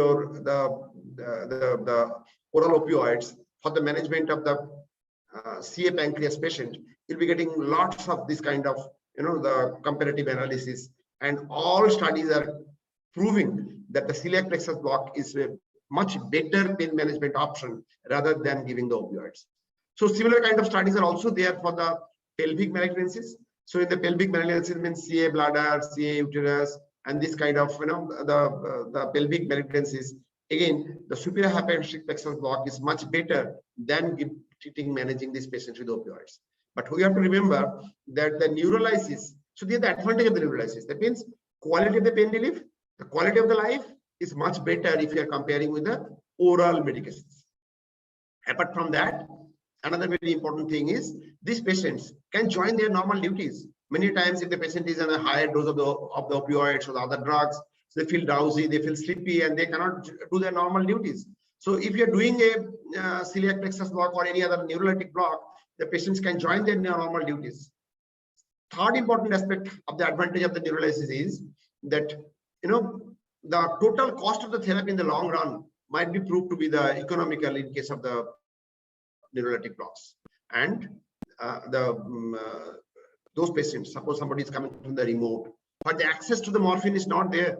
Even if you are in India, if you are looking at the scenario, except for the major cities, the morphine is not available almost in the smaller cities and the villages. It is not available at all. The most important reason for it is not availability of the morphine is nowadays, even though the rules and laws are relaxed, but still the morphine tablet is very, very economical, cheap.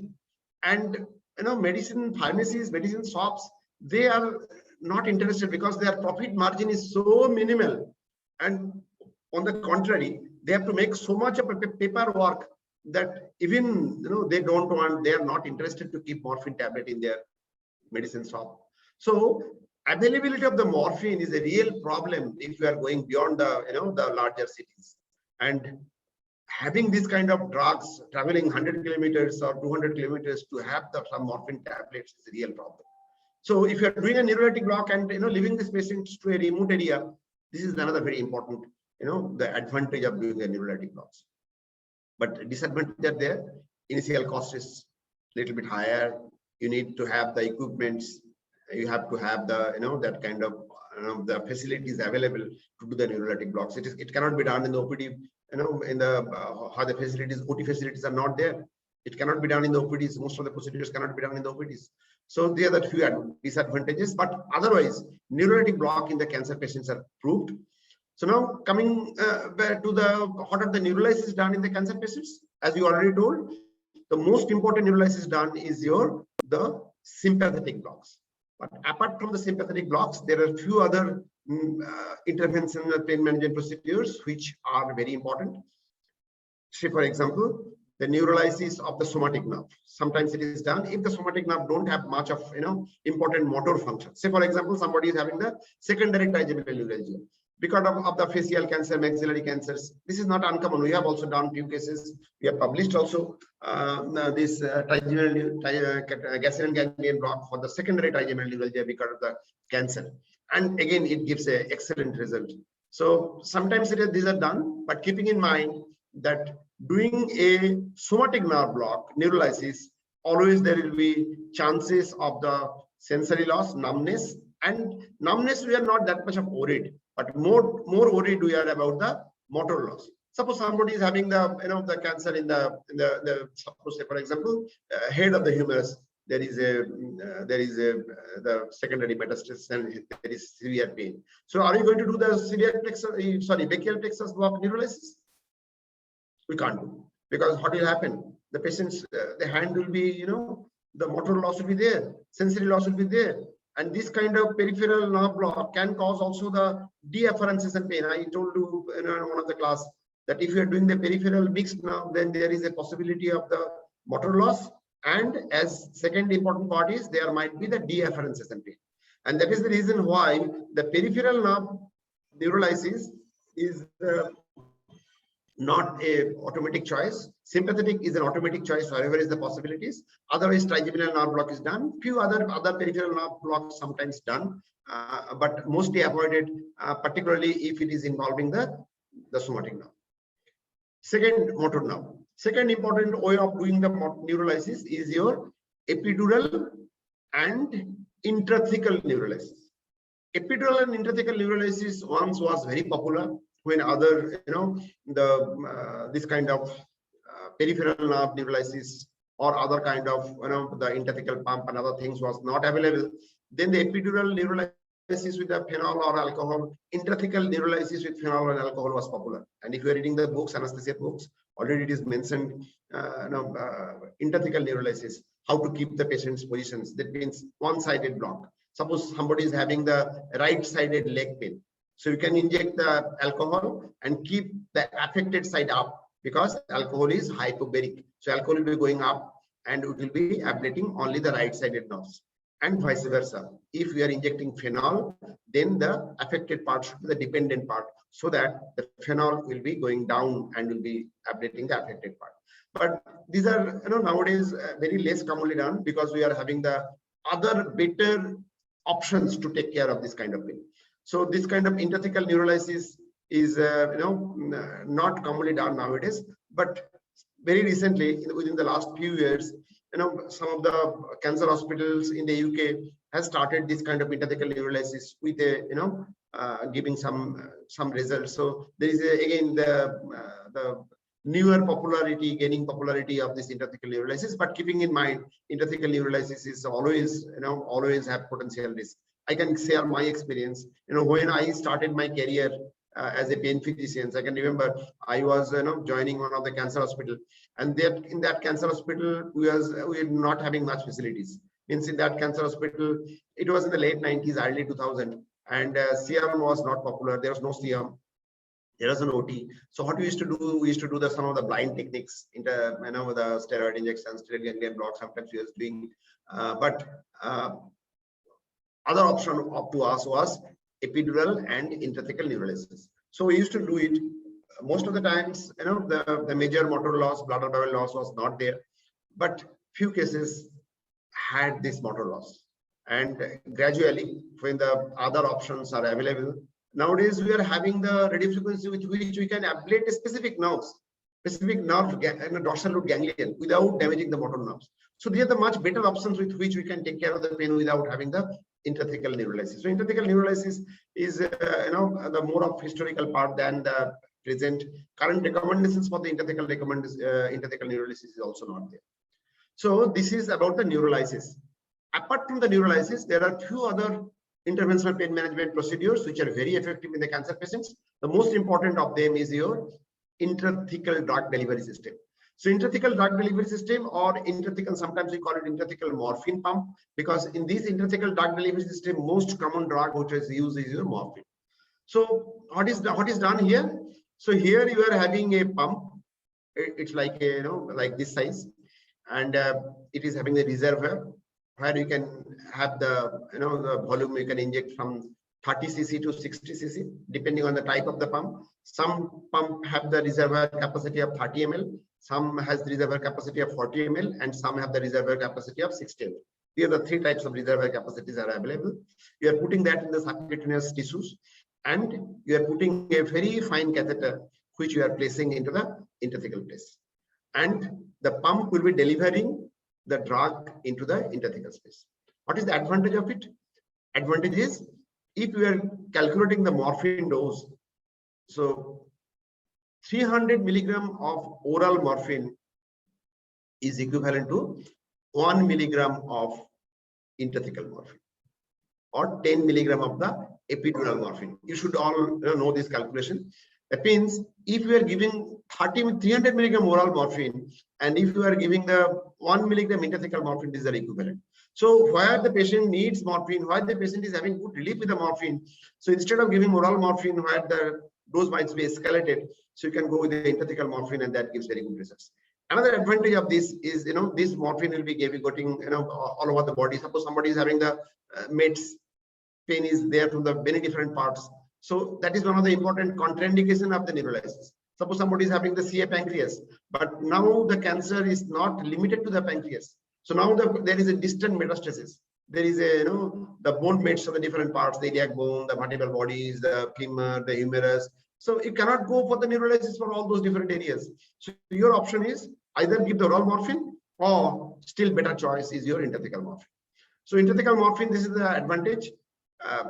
This is not a very big, the procedure is not that very important. Important is the cost. So there are two types of intrathecal pump. One is called mechanical pump. Mechanical pump means the energy of pushing this drug is your mechanical energy. Mechanical energy means with your hand pressure, you are injecting, you are inflating it's like your elastometric pump what you are using in the anesthesia practice. You are with your hand pressure, you are inflating a balloon, and that balloon will be gradually collapsing. And that mechanical pressure which you have exerted to inject the drug inside this balloon is getting, it's a driving force to drive the drug from your pump to the patient's body, to the intrathecal space. So now this pump is having the reservoir of, as I told you, 30 to 60. And there are gears are there, which will be delivering at a very slow rate. Most commonly, the rate is your either 0.5 ml per 24 hours or 1 ml. These are the two types of, again, the pumps are available. These are the fixed flow rate pumps. Mechanical pumps are always fixed flow rate pumps. That means you cannot change the pump. When you're purchasing the pump, you know that this is the flow rate of the pump. But advantage of this pump is mechanical, the pump, their failure chances is less and half-life is much longer. If you are putting it into the, into the subcutaneous, it runs 25 years. 25 years. You need not, change, do any replacement. Only thing is you have to time, suppose if you are having the 60 ml pump and your flow rate is 0.5 ml.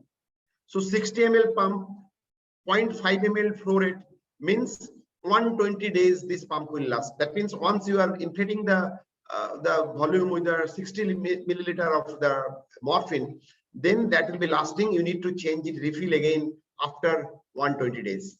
So this is the advantage of the mechanical pump. Less costly also. Indian market now cost is around 4 lakh rupees of this pump. And second pump is battery operated pump. Battery operated pump is your more costly. Cost is around 10 lakh rupees. And the flow rate is, you can change it by the remote control. You can externally, you can change 0.5 to 1, whatever is needed, you can change it. So what happens, what is the normal phenomenon? You are starting with a lower dose of morphine. After a few months, the same lower dose might not be giving a good pain relief. Then you have to increase the daily dose of the morphine. So if it is a mechanical pump, then how to increase the dose of the morphine? By increasing the concentration of the drug. But if it is the battery operated pump, then you need not increase the concentration of the drug, you just increase the flow rate of the pump. So by that way, this is the advantage and disadvantage. But the battery operated pump is nowadays less popular because it is more costly, and the more mechanical failure of the pump itself is much more common with the battery operated pump than the the mechanical pump. So this is about the, and sometimes another intervention is your vertebroplasty, cementoplasty. That means you are injecting the bone cement in the vertebral body is called vertebroplasty.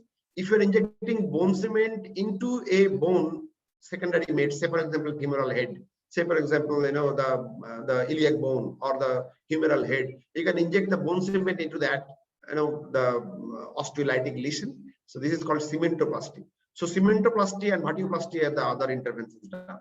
So as a whole, what are the interventions? One is neurolysis. Neurolysis can be your sympathetic nerve neurolysis or somatic nerve neurolysis. Example of the sympathetic nerve neurolysis is your celiac plexus block, superior hypogastриc block. Example of the somatic nerve neurolysis is your gastric ganglion block. Then come the intrathecal pump. As I told, intrathecal pump is one of the best option, but it is most costlier option. Particularly when there are secondary mates, you cannot do a neurolysis, you have to go for the pump. And other kind of the interventions used in the cancer pain is the cementoplasty and vertebroplasty. So these are the interventions. Now I actually I should have told this earlier, that what are how to start morphine. As we told that morphine is there in the third step of the WHO ladder, and morphine is one of the most important the pharmacological option for treating that pain. So what is the starting dose? This is the most very common question by examiners. Starting dose of the morphine If the patient is having the normal body weight of more than 50 kg, no other, the renal failure or some other things, no other comorbidities, then the starting dose should be your 60 milligram per day in a divided dose. You have to remember, morphine don't have any higher dose limit. So sometimes, I ask this, this question: what is the dose? Any drug? Like suppose I am asking you, what is the dose ranges of the gabapentin? What will be the answer? From 900 milligram to 3,600 milligram. This is the dose range for the gabapentin. See, if I'm same way asking, what is the dose of the morphine? What we should say? From 60 milligram to infinity. That means there is no upper limit. You can use, any dose, whatever is needed. No upper limit of the dose, no ceiling dose is there. So what you need to do, you have to start the dose, you have to customize the dose, because person to person dose may vary, but always you have to start a lower dose. Lower dose means 60 milligram for the standard patients. But if the patient is having the other problems, if the patient is having the renal failure, if the patient is cachectic, less than the 50 kg body weight, if the patient is elderly, more than the 70 years of 65 years of age, so in these conditions or other comorbidities, somebody is having the COPDs, so you have to start a lower dose. Lower dose means 30 milligram in 24 hours. So remember this, for a normal person, starting dose is 60 milligram per 24 hours. And for having a comorbidities, lesser body weights, elderly, we have to start a lower dose, means 30 milligram per 20. And you have to calculate the dose. You have to titrate the dose. So how to titrate the dose? You have to wait for a few days to understand whether that dose is giving optimum pain relief or not. Optimum pain relief is not equal to 0. Our goal is not 0 to making the pain relief in the VAS score is 0. So out of 10 scale, normally we expect, suppose somebody is having a pain of 5, 6, 7, 8. So initial dose response should be pain to keep at 1 to 2. Many of the doctors are afraid of the respiratory depression. But we have to remember, what is the antidote of respiratory depression is your pain. If somebody has a very minimal amount of pain, there will be no respiratory depression. So first the pain will be 0, and then there will be respiratory depression. And that is the reason why our goal is not to make the pain 0. Our goal is keep the pain at 1 or maximum 2, not more than that. So starting dose should be with always plain morphine. So there are 2 types of morphine tablets are available. One is your plain morphine, another is your sustained release morphine tablets. So sustained release morphine tablets is, again, there is 12-hour sustained release tablets, 24 hours sustained release tablets, but most commonly 12-hour sustained release tablets are available. But never start with a sustained release tablet. Why? Because if you are having any side effects, if you are having any problem that will be lasting for the longer time, and you cannot titrate the dose nicely with a sustained release tablet. So always start with a plain morphine. That is the way to start morphine. Plain morphine. And what is the duration of action of morphine? 4 hours. So you have to give drugs every 4 hourly. So how to give 60 milligram dose? So 10 milligram tablet every 4 hourly. 10 milligram tablet is available dose normally. 10 morphine is available at 4 milligram dose. 10 milligram doses. 10 milligram morphine tablet every 4 hourly. But at midnight he should not be taking 1. So at night he should be taking double the dose. That means you have to give it by the clock. Morphine is always taken by mouth, by the clock. So 6 a.m. in the morning, then 10, then 2 p.m., then again 6 p.m., then 10 p.m. So at 10 p.m. before going to the sleep, you'll be taking 2 tablets. So that is your 60 milligram. If the patient is cachectic or elderly, then you have to make half tablet. So half tablet every 4 hourly, and at night 1 tablet. So this should be the starting dose. And by that way, you know what is the dose requirement. If by 3 days, patient's pain relief is not adequate, then you increase the dose by around 30%. That means suppose patient was taking the 60 milligram. Now you give 1.5 tablet, 1.5 tablet every 4 hourly. If still another 4-5 days patient is not having the adequate pain relief, you can go 2 tablet every 4 hourly. In that way, you have to first titrate the dose. So this is one of the very important way. Once you are calculating the daily dose, say for example, somebody is having a very good pain relief with a 60 milligram dose, then you switch over to sustained release tablet. Otherwise, plain morphine is not a good treatment option for a long-term treatment because a patient cannot remember every 4-hourly tablet. So you have to go twice a day tablet with 30 milligram in the morning, 30 milligram in the evening. If patient needs 90 milligram, then you can give 3 times. If patient is having the, or you can give the, 40 milligram, 40 milligram in divided doses, because most commonly available sustained release tablet is 10 milligram, 30 milligram, and 60 milligram.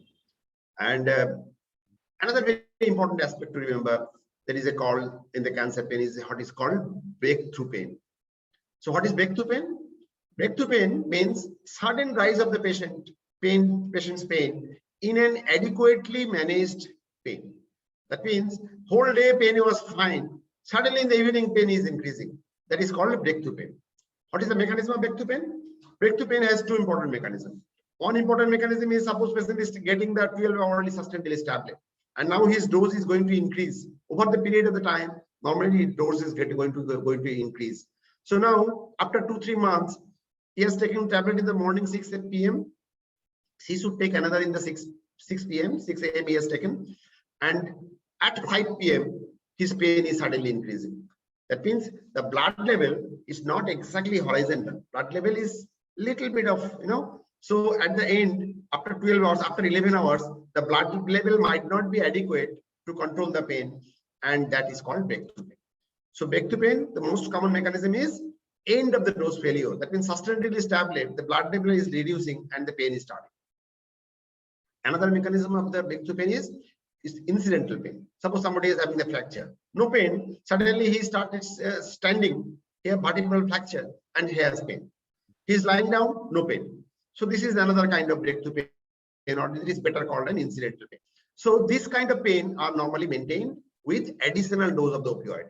That means somebody is having very well maintained dose, 30 milligram in the morning, 30 milligram in the evening, but at 5 p.m. he is having the pain, or 5 a.m. in the morning he is having the pain.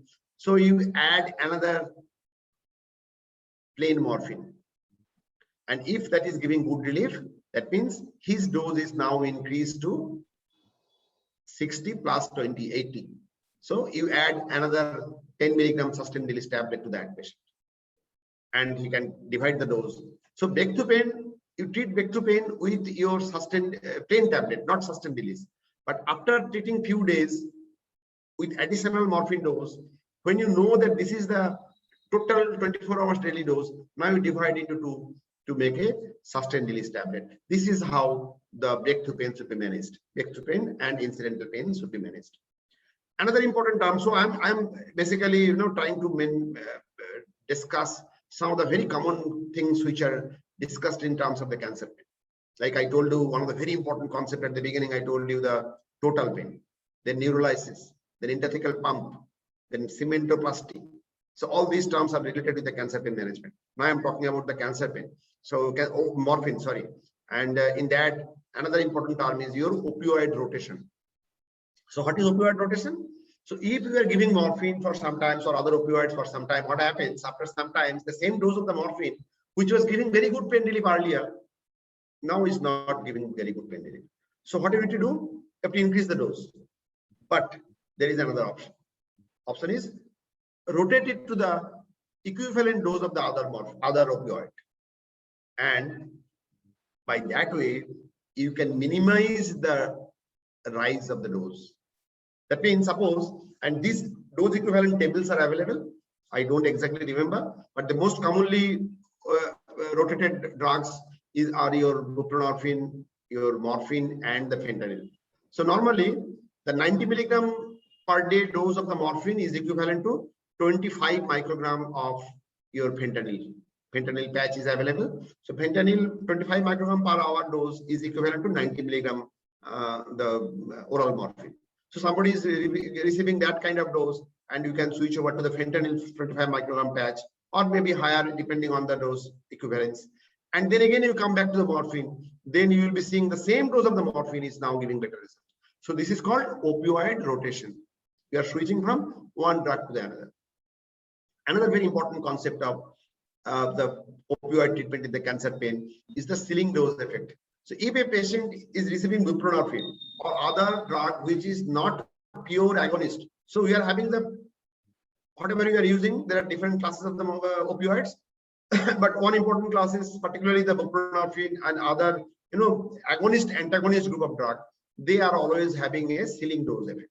That means once you are escalating the dose, after certain time, further escalation of the dose is not giving better pain relief. So that means you have reached to the ceiling dose and you cannot further escalate the dose. But this ceiling dose effect is not there for the pure agonist drug. That means morphine and fentanyl, these two drugs don't have any ceiling dose effect. So you can go on increasing. If there is a more pain, you can go on increasing it further. And that is the reason why I told there is no upper dose limit. You titrate the dose and it can increase the dose once your dose requirement is increased. Same for the morphine as well as fentanyl. But this is not true for the other kind of drug like the buprenorphine. Another important drug nowadays, earlier it was not available in India, but now it is available, though very selectively available, not commonly available. That is your methadone. So methadone is, just a few words about the methadone. Methadone is one of the drugs which have the anti-neuropathic actions. Means it is having the NMDA receptor antagonistic action. So because of its NMDA receptor antagonistic action, if some cancer pain which is having the neuropathic component, you can add a methadone. But again, methadone has a lot of side effects and also it is not commonly available. So you are having the two options. You have the morphine plus one amitriptyline or pregabalin. That is one option, or you can go to the methadone sometimes. So that is one of the again important option. And sometimes methadone is also added as a type of opioid rotation. That time also methadone are also used just to switch over and then come back again to morphine. But when your dose is increasing too much, the best option is to go for the intrathecal pump. As I told you, the 300 milligram of the oral morphine is equivalent to the 1 milligram intrathecal morphine, and morphine pump is the best option for this kind of patient. So this is in short about a few of the terms in the cancer pain management. So cancer pain management is one of the very important aspects for any pain physician, and you should have some idea. Particularly, I'll be talking to read more about the total pain. So total pain in the cancer pain management is a very new concept, and you have to know that only management of the physical pain is not enough. You have to take care of the other aspect. Otherwise, you will not be able to manage the patient's pain, optimally. So if you have any questions, you can ask me.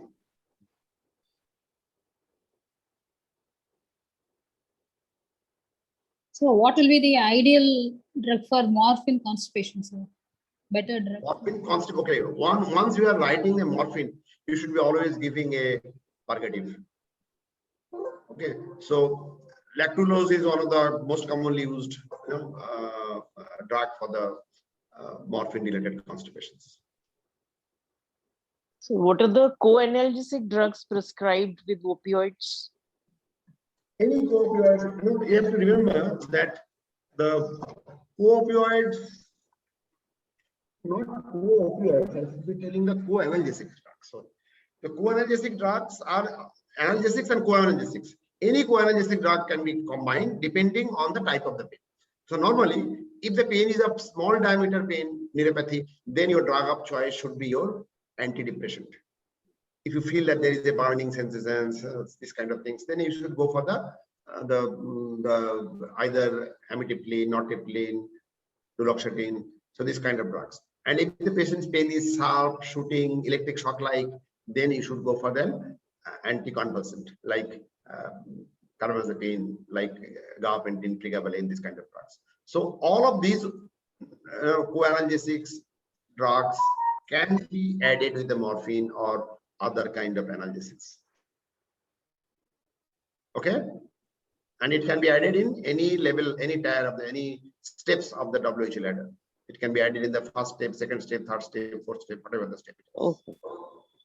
Thank you, sir. So what will be the role of ketamine in cancer pain, sir?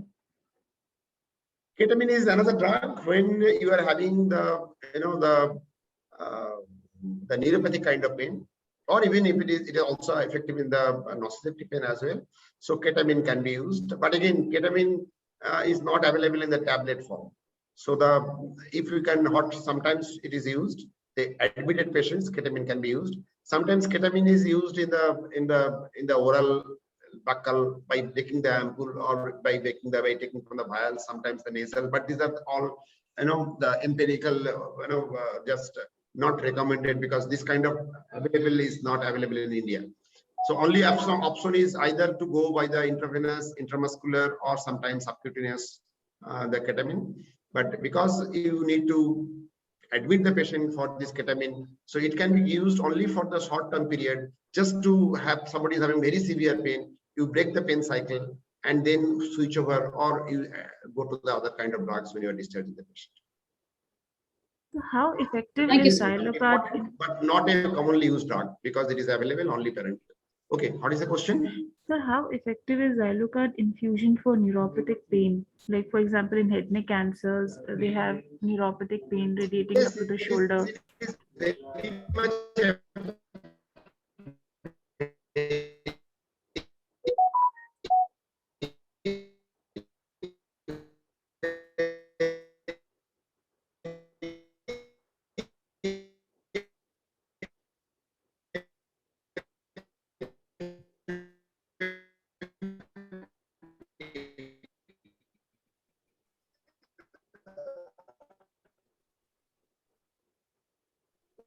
already, probably I don't remember in this batch or other batch. Lignocotherapy class was already taken, no? In all are same with the cancer pain and neuropathic pain. We have to add the drugs like the other way, whatever we are taking the non or benign pain. Means you have to give the co-analgesics. One of the co-analgesic is your lignocaine. So lignocaine infusion is also one of the very important drug, but again, it is limited that you have to admit the patient. So you can give for the short term to break the severe pain cycle and then go switch over to the other drug. So whatever ways you are managing the pain in the non-cancer patients, equally applicable for the cancer pain as well. Okay, thank you, sir. Role of TCA and other antidepressants as well? Same as I told you. If the patient, if you feel that this is a small diameter fiber neuropathy, or if you feel that, okay, there is a burning pain, there are two types of pain which is particularly effective. One is if somebody's pain is having the burning character. If somebody's pain is having the itching character, then the tricyclics has very important role. So you can add tricyclics in those kind of patients. And what I told at the beginning, almost all the time, that the pain can, in the cancer pain, like the benign pain, can be neuropathic, can be nociceptive, can be mixed, and your drug selection depends on the proper diagnosis. That means if you feel that it is a neuropathic pain, there is a very important role of adding and co-analgesic. So TCA is a co-analgesic. So definitely there is an important role. If you feel that there is a neuropathic component, always add and co-analgesic. But it depends on the diagnosis. If you feel that the pain is having the neuropathic component, never hesitate to add tricyclics or pregabalin or sometimes combination. Nowadays combination drug is available. Pregabalin with nortriptyline, carpentin with nortriptyline. You can add those kind of drug whenever you are having any doubts. If you have any doubts that, okay, I am not able to understand whether it's an nociceptive pain or neuropathic pain or a mixed pain, benefit of doubts goes in favor of adding this kind of drugs. So you can add a morphine, you can add a pregabalin and nortriptyline combination or apiptyline combinations that will be giving superb results. What is the nociplastic pain? Some examples, are any examples? I discussed it in the other class.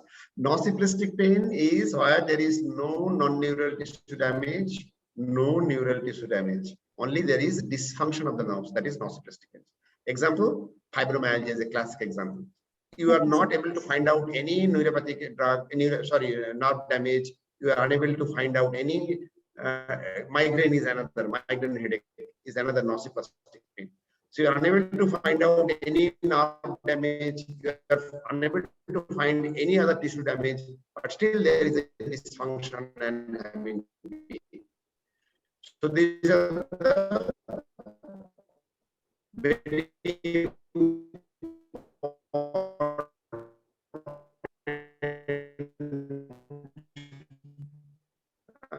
now example of the nociplastic pain. It can be used, but mostly it is used in the MD given. But normally these are not used in a ambulatory patients who has been taken care in the home. In the home, remember the gold standard is your morphine, morphine, morphine, morphine, and morphine. So morphine and oral morphine is effective very fast. And if somebody is having a pain, suppose somebody, I told you, a breakthrough pain. If the patient is admitted, PCA can be a good option for taking care of the breakthrough pain. But if the patient is at a home, how to control breakthrough pain is sudden rise of the pain. How to control that? Best control is an fentanyl lollipop or a buprenorphine lollipop. Now it is available in India, easily available. So you ask the patient to keep some lollipop in the under the tongue, pain will be relieved immediately. So that is the better choice than a PCA. So PCA is definitely important, but mostly it is not used unless the patient is admitted in the hospital. Thank you, sir.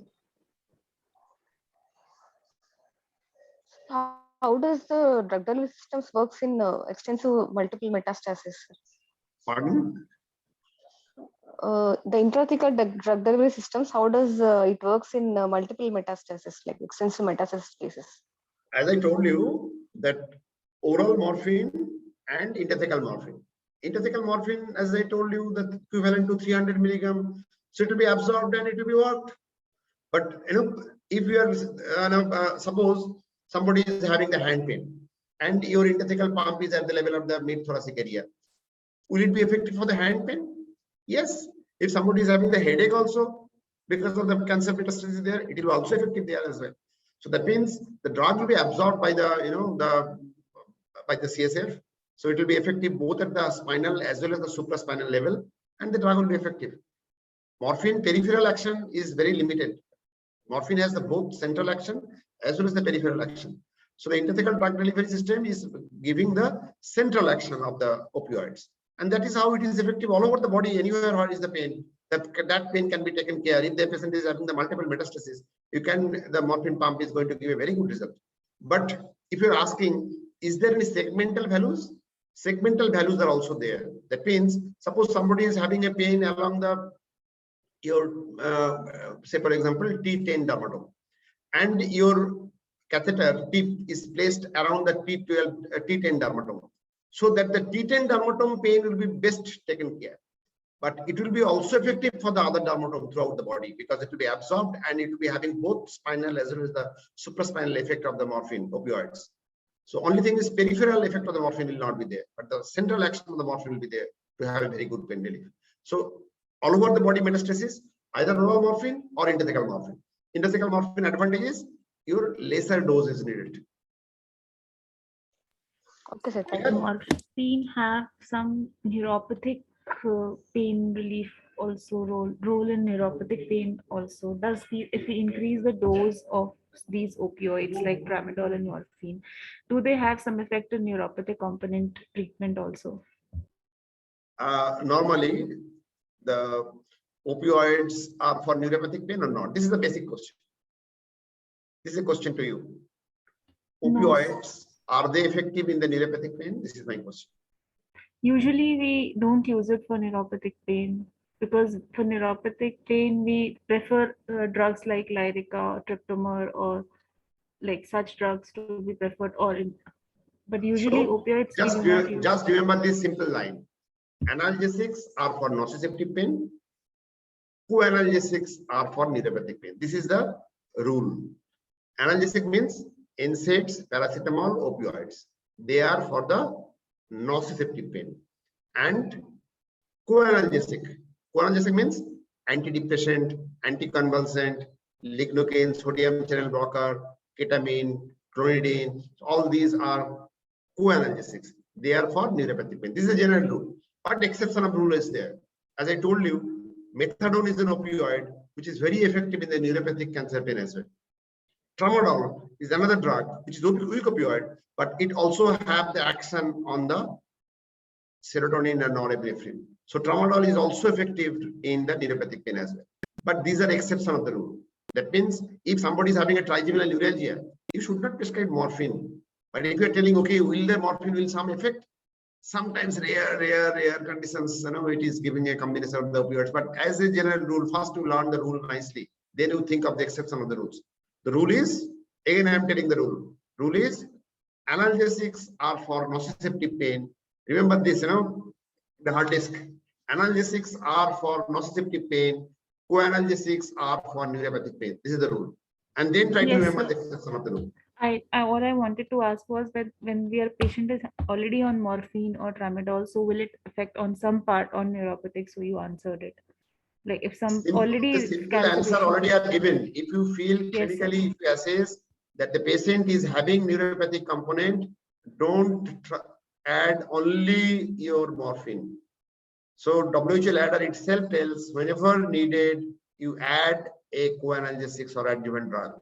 It is written, I told you in the WHO ladder. That means if you are using morphine and if you're feeling that the patient is having the neuropathic component, always add some co-analgesics. Again, which co-analgesic? Depending on the type of pain. As I told you, if you start shooting pain, electric shock like pain, then it is an anticonvulsant. If it is a burning, cramping pain, then it will be an antidepressant. This is a general rule. So follow this rule. Analgesics for nociceptive pain, co-analgesics for neuropathic pain. If it is a mixed pain, if you doubt neuropathic component, always don't hesitate to add a co-analgesic. Okay? Okay, sir. Thank you. Any other questions from anybody?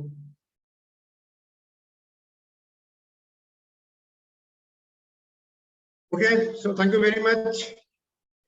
So let us end today's session. Thank you, sir. Thank you, sir. And good night, sir. Good night, sir. Thank you. Good night. Thank you. Thank you, sir. Thank you, sir.